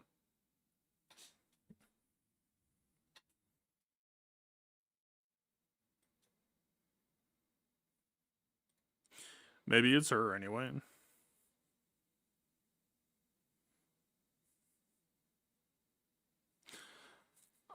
I'm not a fan of that thought, but it is a thought.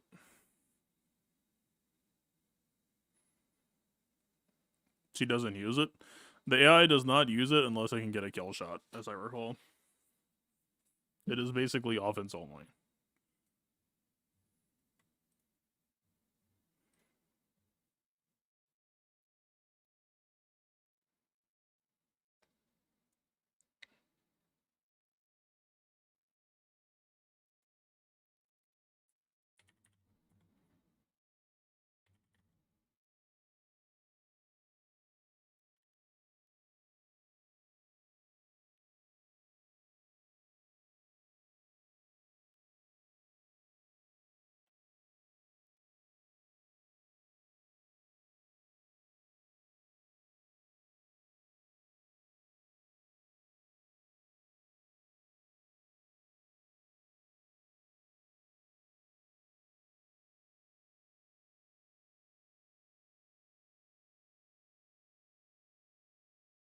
Am I blind?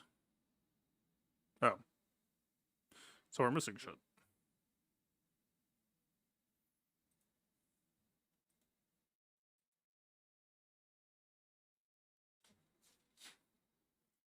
Would Inquisitor Barris be a part of the team? Unironically, possibly yes, because she also blocks our vibes, and that would be so fucking useful to have right now. I cannot. Fuck, man. Inquisitor Barris coming soon. Hey, you know what would be sick to have? Week 3? That would solve a lot of fucking problems right now. What were we talking about being in the market for a revive prevent? You know who sucks ass with Inquisitors but might be interested in. I mean, I'm not going to say she sucks ass with Inquisitors, but Riva is very specifically tuned to be dying and coming back to life, and she just says. Pfft.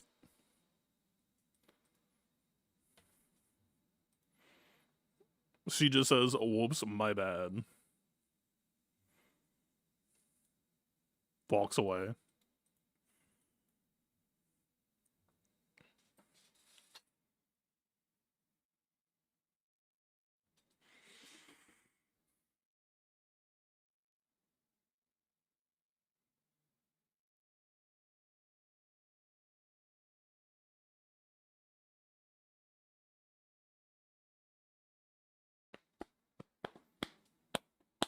This world was for sacrificing the revive on Riva, but that's a matchup call. Very, very specific matchup call. Like, you would never want to just, like, post Inquisitors on defense with that. Hey, what if Mace is a Chimera counter? Speaking of revive blocks.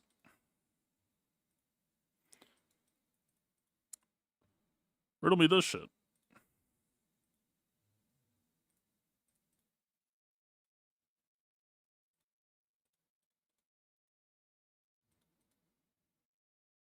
You just kill him basically you said that?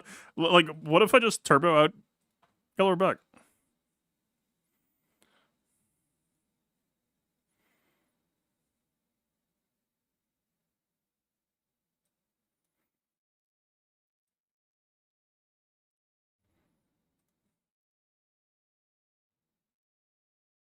Me win Sith? I'm not here to investigate.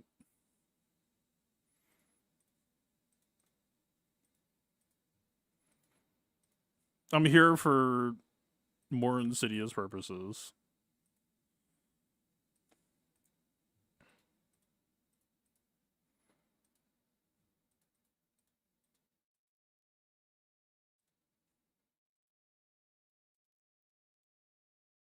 And also to hopefully unfuck my mods enough to actually try this.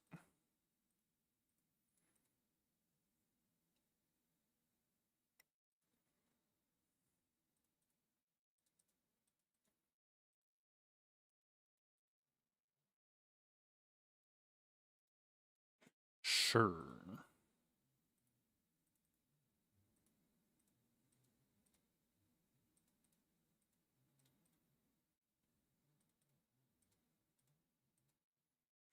The man is 340. I don't know what the math on everyone else is. Oh my god.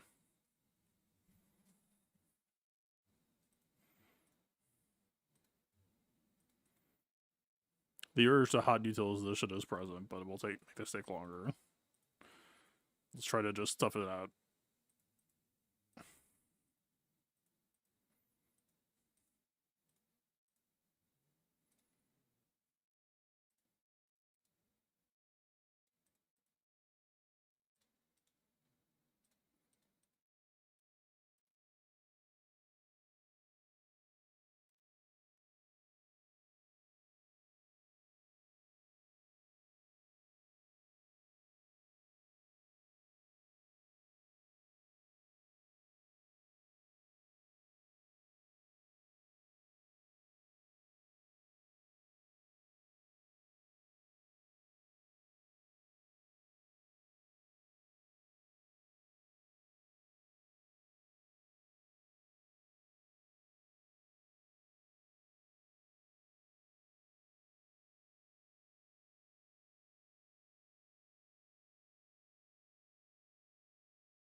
Is it the best we're getting? Sure.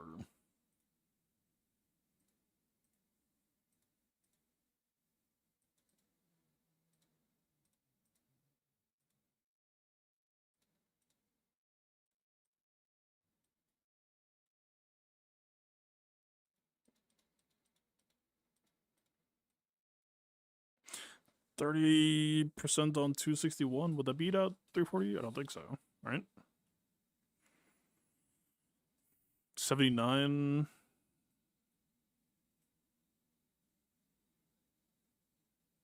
Wait, no, it actually does. Wait, no, it doesn't. It'll be short by 1, I think. No, but I get bonus speed, motherfucker. Man!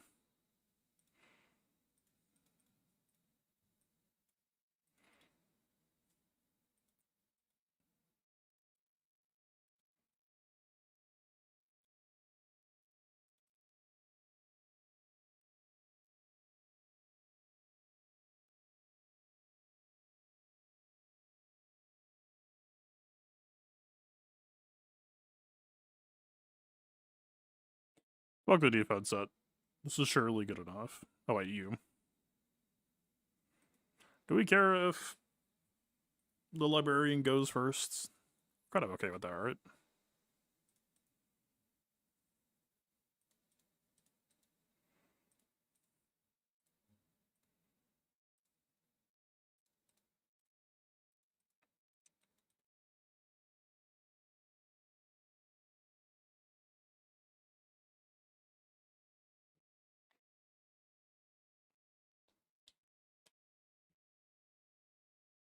Why are you like this?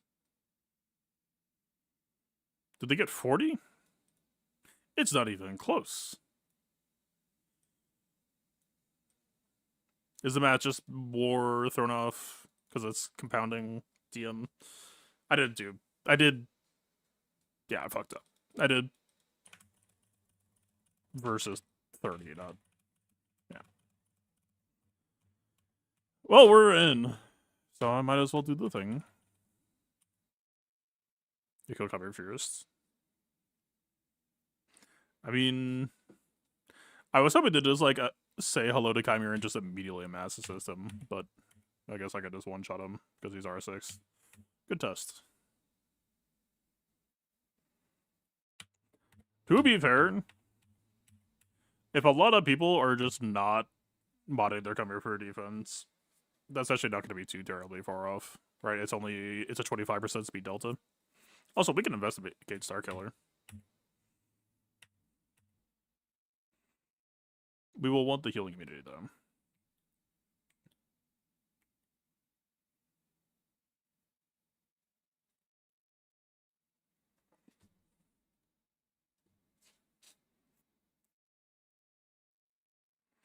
If it was support Kron, I don't know if it would be as easy. If it was a support Kron with a Chimera with good defense, I could see this being more contested. Although the depot opener does do healing immunity. So that is a bit of a problem.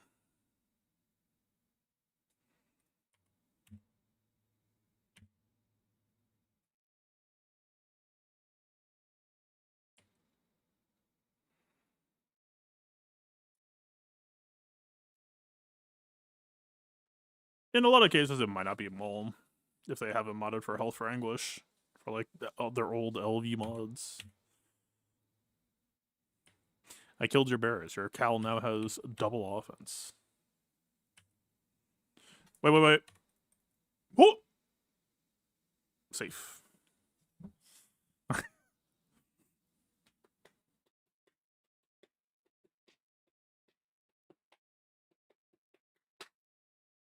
Is that matchup just fucked?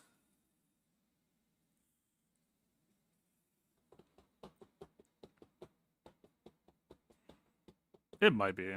It also could be Starkiller Handcuff. You would think people are going to be on health primaries a lot, but if they're just on, like, speed arrow, crit damage or triangle, offense cross, Starkiller might just be going in handcuffs. How would GM fare against Chimera? I would not be... Well...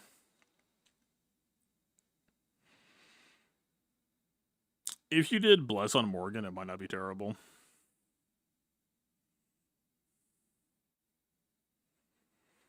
Between Circular Mall, realistically, yeah. And a lot of people might have R9 Mall from LV shit.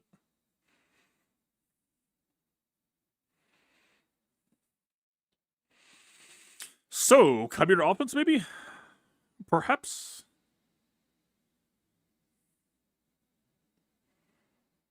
Paper Bears. I think you would actually kind of prefer Paper Cal. Paper meaning high defense, not actual paper. Now,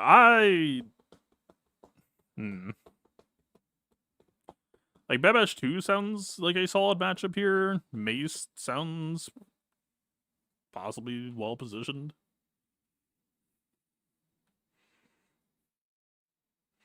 It's kind of mall waiting room. Spider Mall, specifically.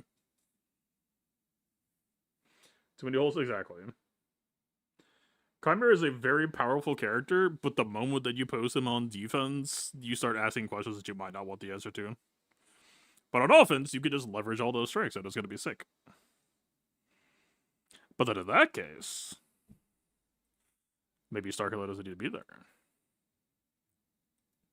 But then in that case, I'm back to having the fucking conversation of, hey, you don't need 26 squads. We would be up to 26.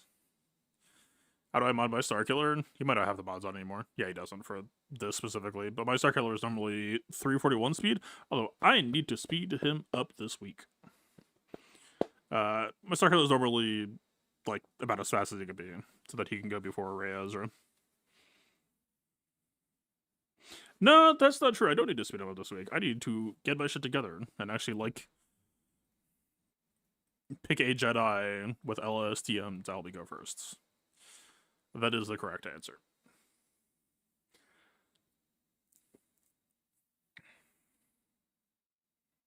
Babashu didn't do great versus the Ezra comp you faced in Arena.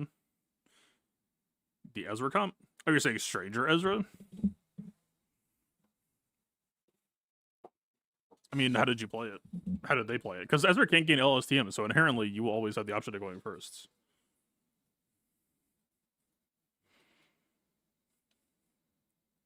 Like, are you just saying that Ezra went before you and then had his taunt up and then Babash just couldn't do Babash shit on Ezra?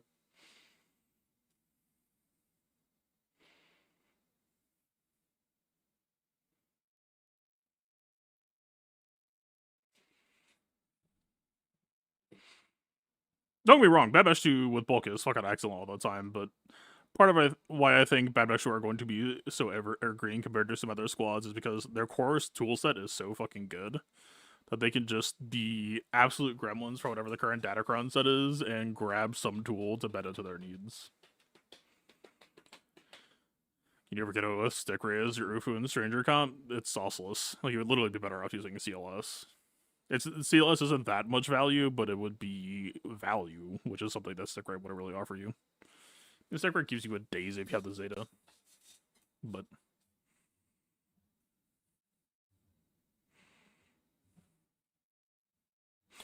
okay. Does this start to offer direction then? But again, I mean, look, if I am looking for, maybe it would be fine. The fuck am I doing here? All right.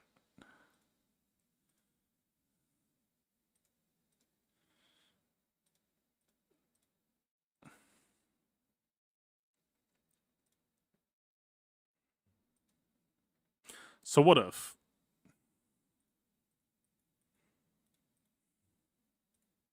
Let's just try the shoe on for size.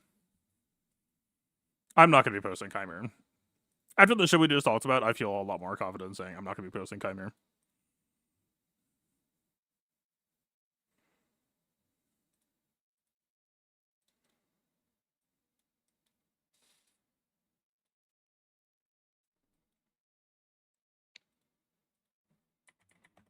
The only problem is characters like Starkiller and Stranger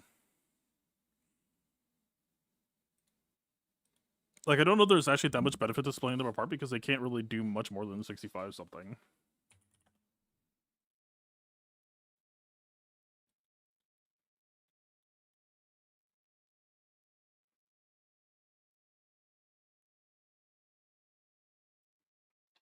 That's my weakest team. I don't know that I really view it that way.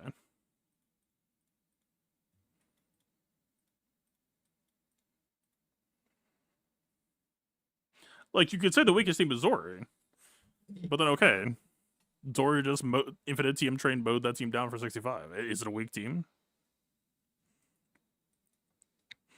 The answer will always depend on what the enemy board is. Your weakest team is whichever team has the least good matchups with good banners. Like, Reba could be an answer.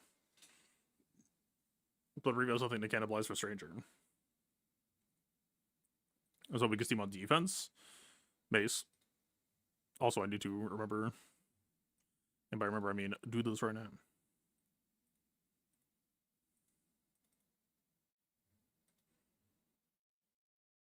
But then what goes down instead?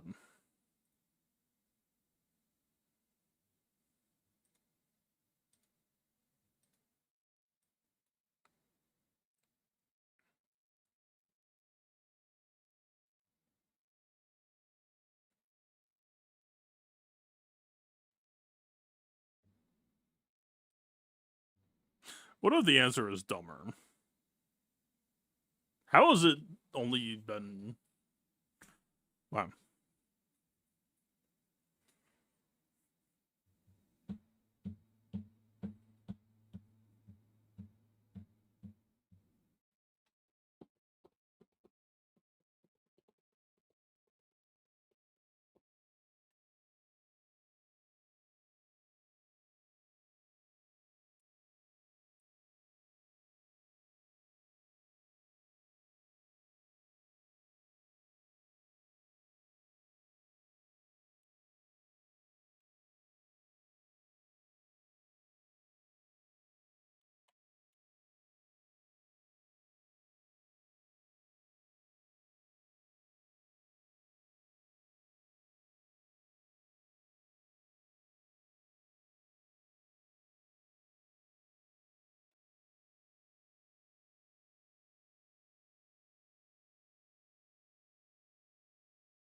Brother, I don't have to type this team in twice, please.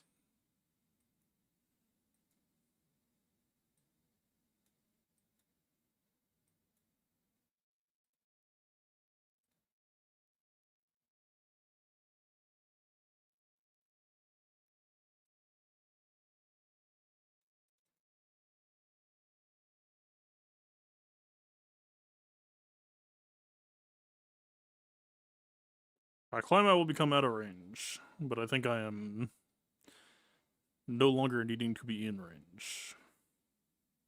This will be dog shit for this, right? Yeah, probably.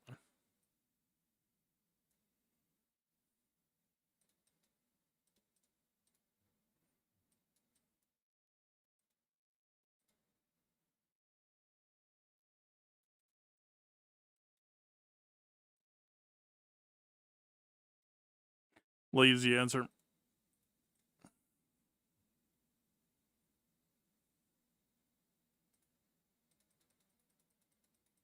I'm not posting it.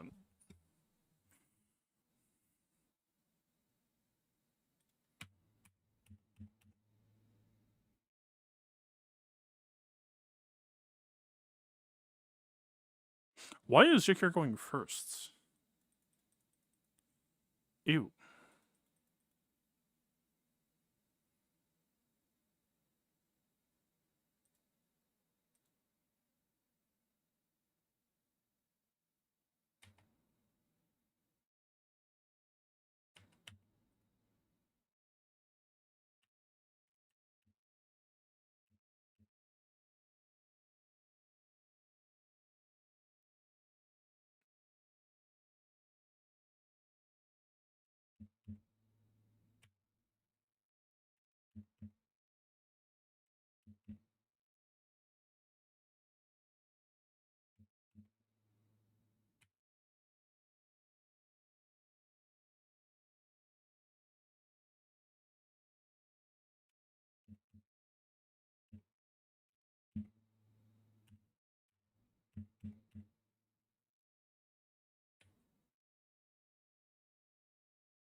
Back to regularly scheduled. It would be pretty cool to not have to bear here.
Is it close enough with the LIGL? That's fine.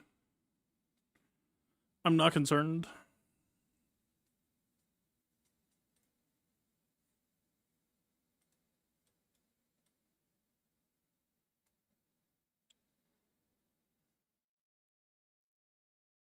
GK is here to give people crit immunity more than anything. Also, there's a line break here, so this and this might still work.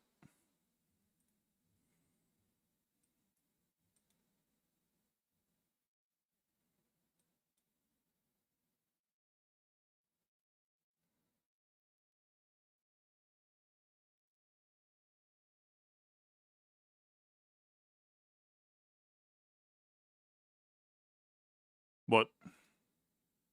Also, I need to not beat him if it's a payout. Did her ult just, like, not ult?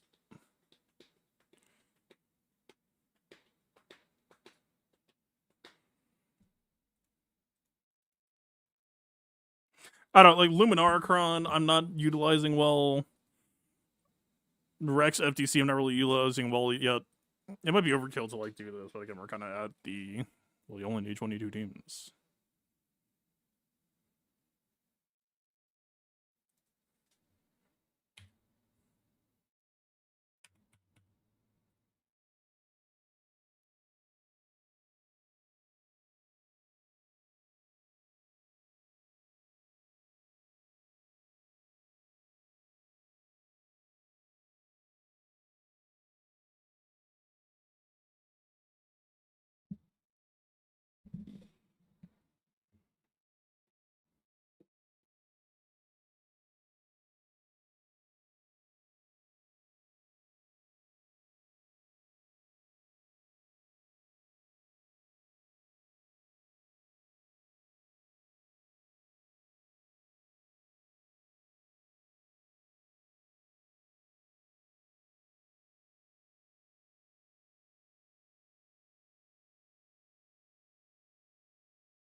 Yeah, so this would broadly just be Ray being here to ult to make finishing off Fire King Hondo easier.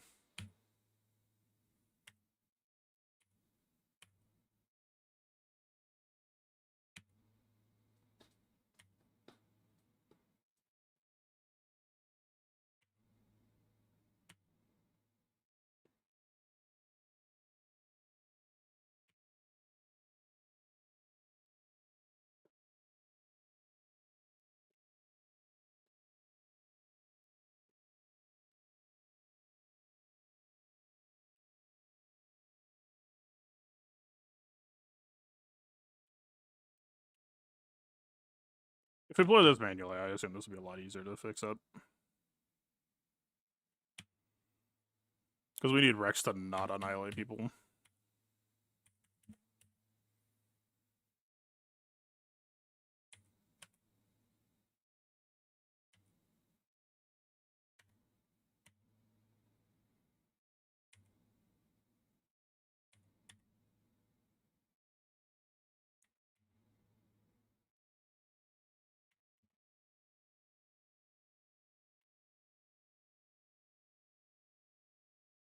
I would really... Oh, so that's confirmation, right?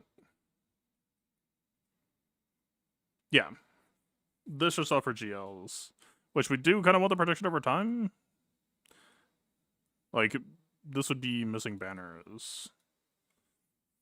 Unless we ran, like, Luminara here, maybe. But we don't want to take away from the fucking Luminara level 9.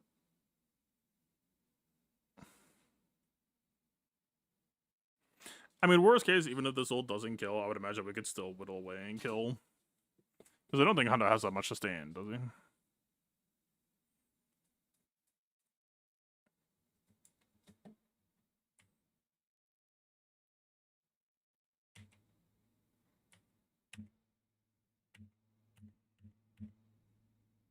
What if we just non-committally beat the shit out of him for a little bit?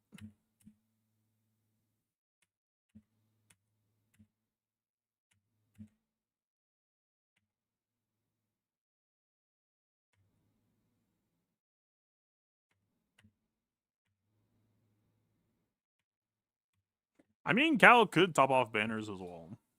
That is true.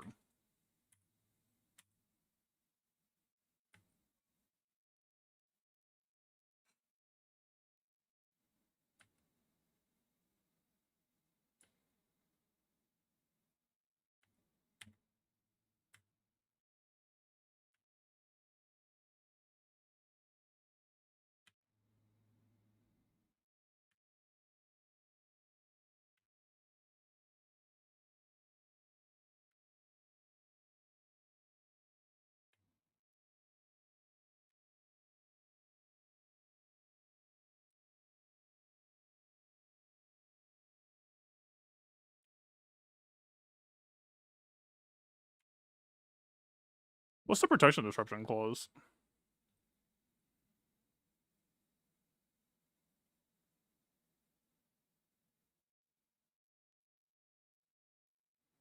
Gotcha. I don't know. I mean, I feel like this would probably be doable. Is that good?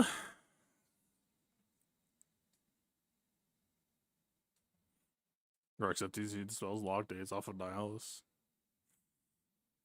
I'm gonna be honest, I don't know if it matters that much. We just Nihilus, so annihilate once, and the rest should start to crumble.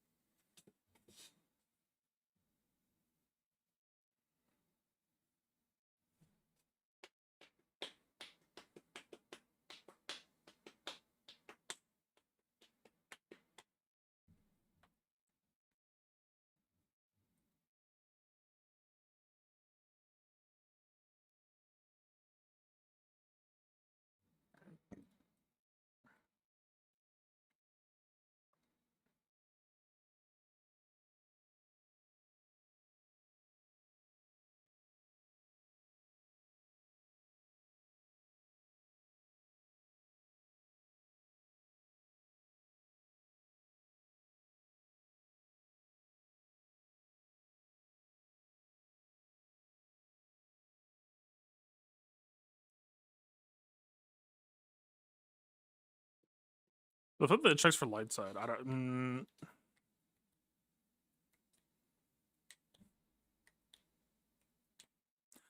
I don't feel inspired.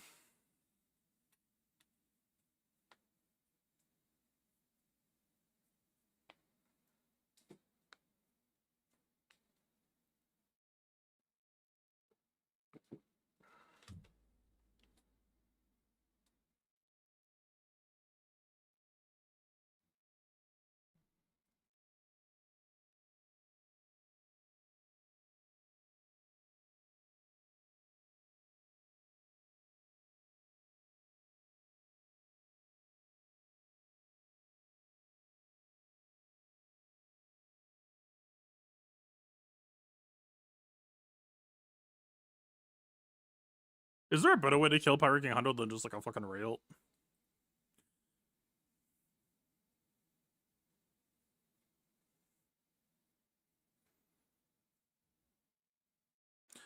Surely, right?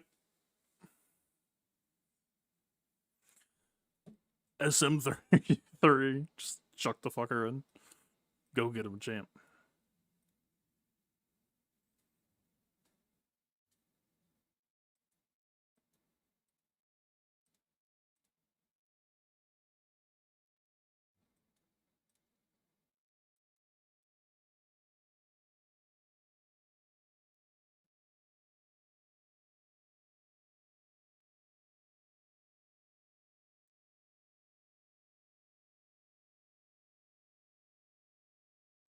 Bam? But I don't know if Bam would do enough often enough.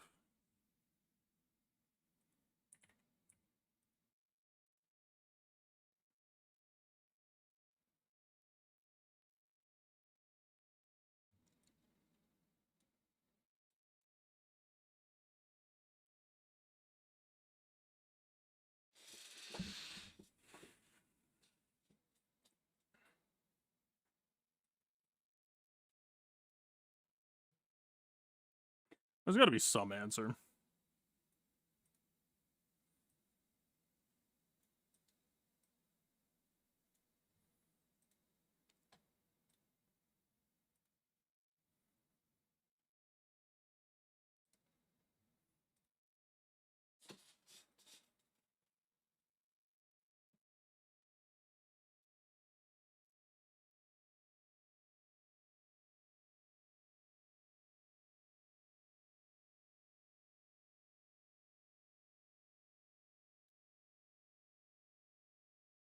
What a weird mess all this is.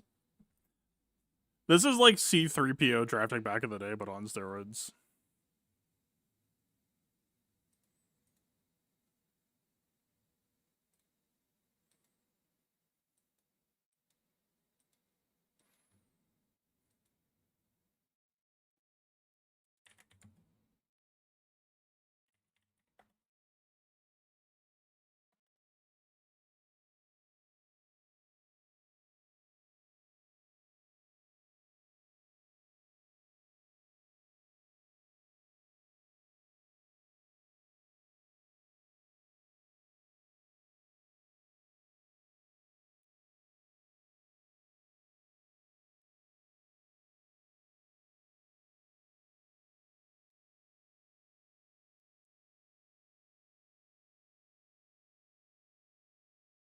Oh, I didn't fucking save.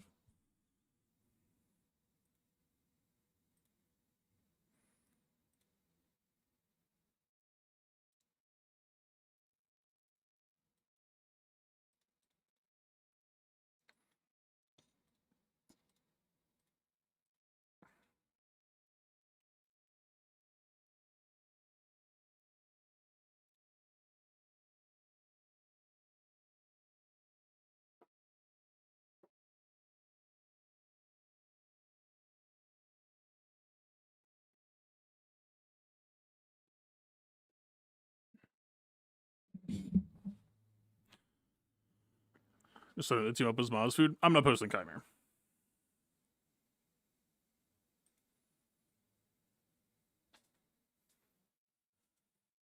I think it's a bad idea. There are too many teams that look promising.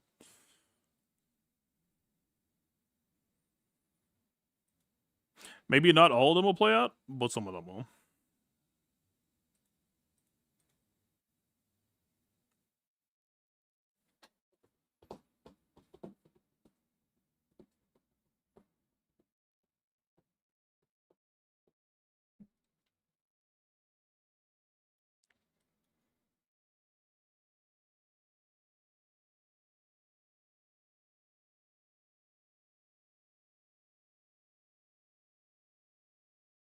I'm pretty sure it's still ass, but just to be thorough.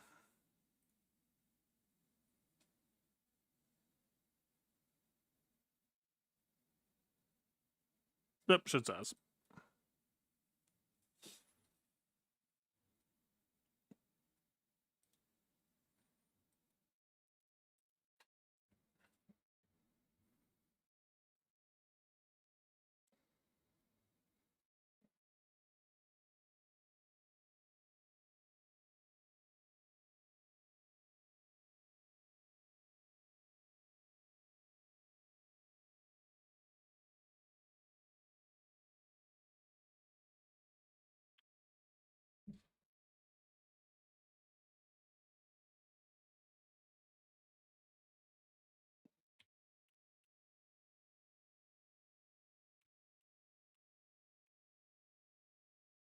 Coin flips failed. Wow.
That's bad. We shouldn't be doing that. Oh, wait, it came back. That's good.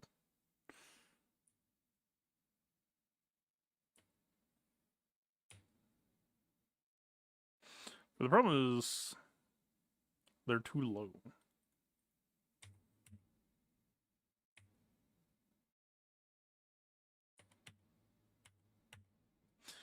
Like, without Ray, we would have to annihilate everything, which is kind of awkward.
But not as bulky as he could be.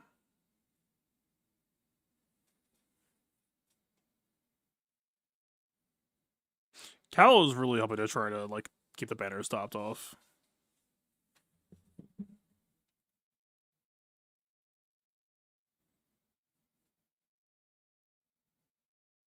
I don't know.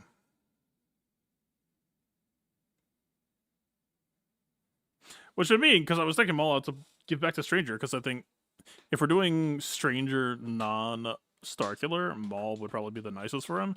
And then he just immediately fucking slotted in as the Hondo Killer with fucking Rex. I don't know, man. There's too many teams. But the problem is, right, if I'm just like, okay, Star Killer's my Ray, Ezra Killer. Oh, yeah. And I'm like, well, fuck, Stranger's got nowhere else to go. I might as well just put him in Star Killer. I don't know if I could look at that Ray Ezra team and be as confident as I would be with EP Star Killer. I'm not necessarily saying Stranger is weaker than EP Star Killer. It's just a very different tool set that I don't know that I would handle the matchup that well. Alright, EP Star Killer is just total control freak. This is a lot more scrappy brawl it out.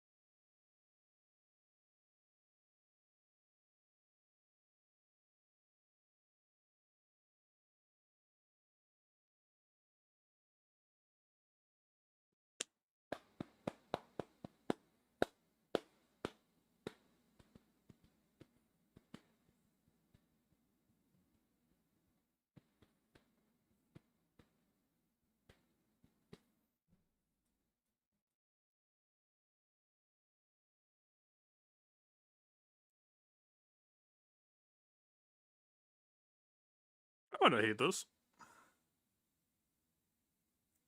If Marin is predisposed, she is a support. I didn't like it for defense, but this is no longer defense.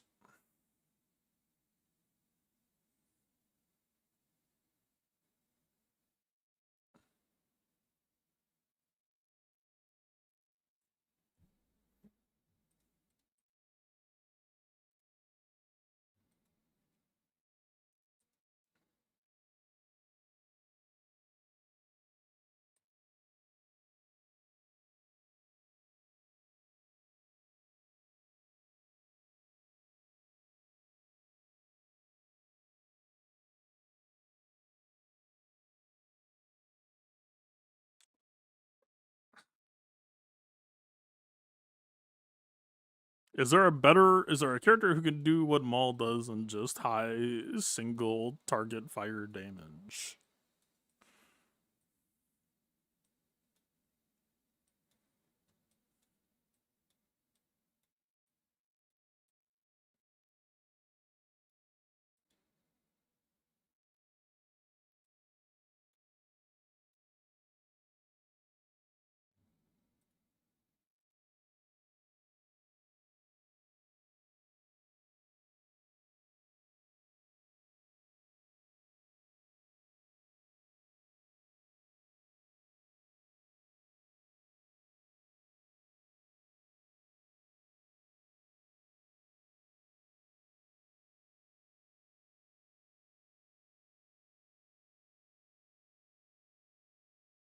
Come shoot this man to death.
Now we can gain Terminator.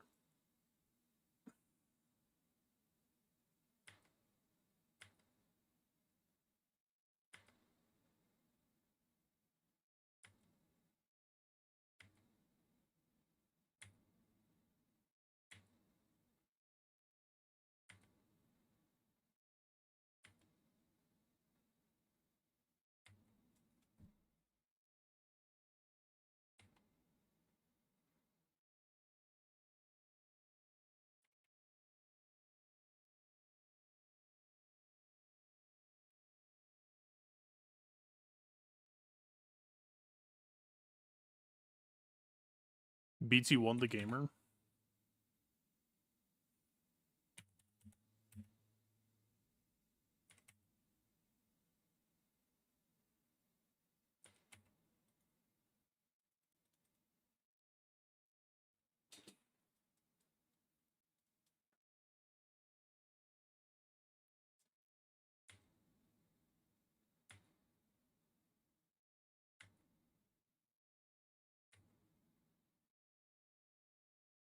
Dear God, what?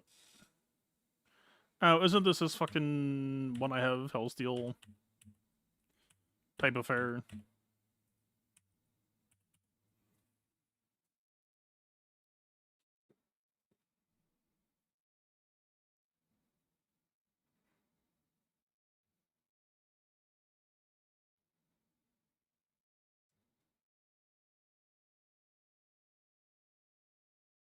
What if we just stop going for the sides?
I think this might be workable. We just need to get the flow down.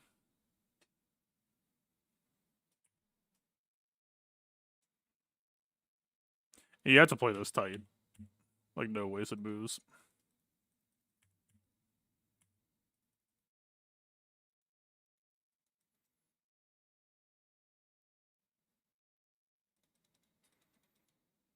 Also, if it was OG Honda, this might be very annoying.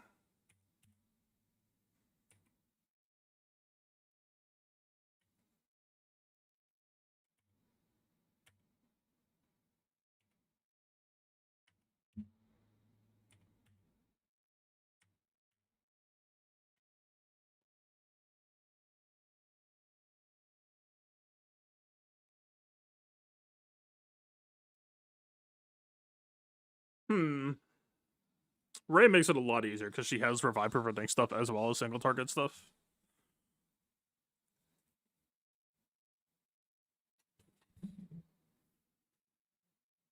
Weird. If we could save Maul for Stranger, I think that would be ideal. Maul has some cool synergy with the Rexcron, kind of similar to Maul with JTR. But, I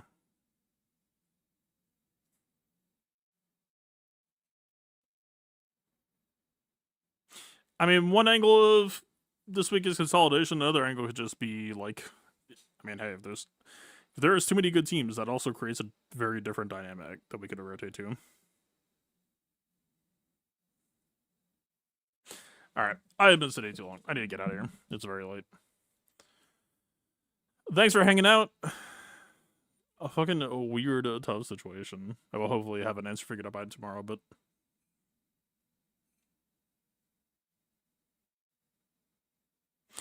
It's a lot to take in. They gotta give us Spider-Ball, man.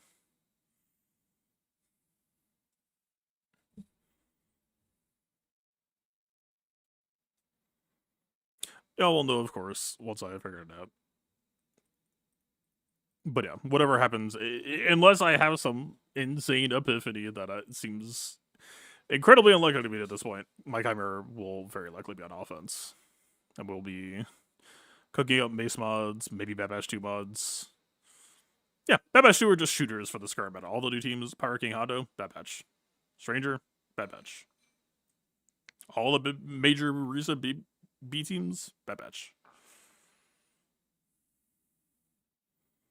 Yeah, it's a cool time for the game. It's just we are so not used to this, and it's kind of conflicting with how I went into tonight planning to be, which was like, all right, it's time to kill some teams and consolidate them into others. And now it's like, is it?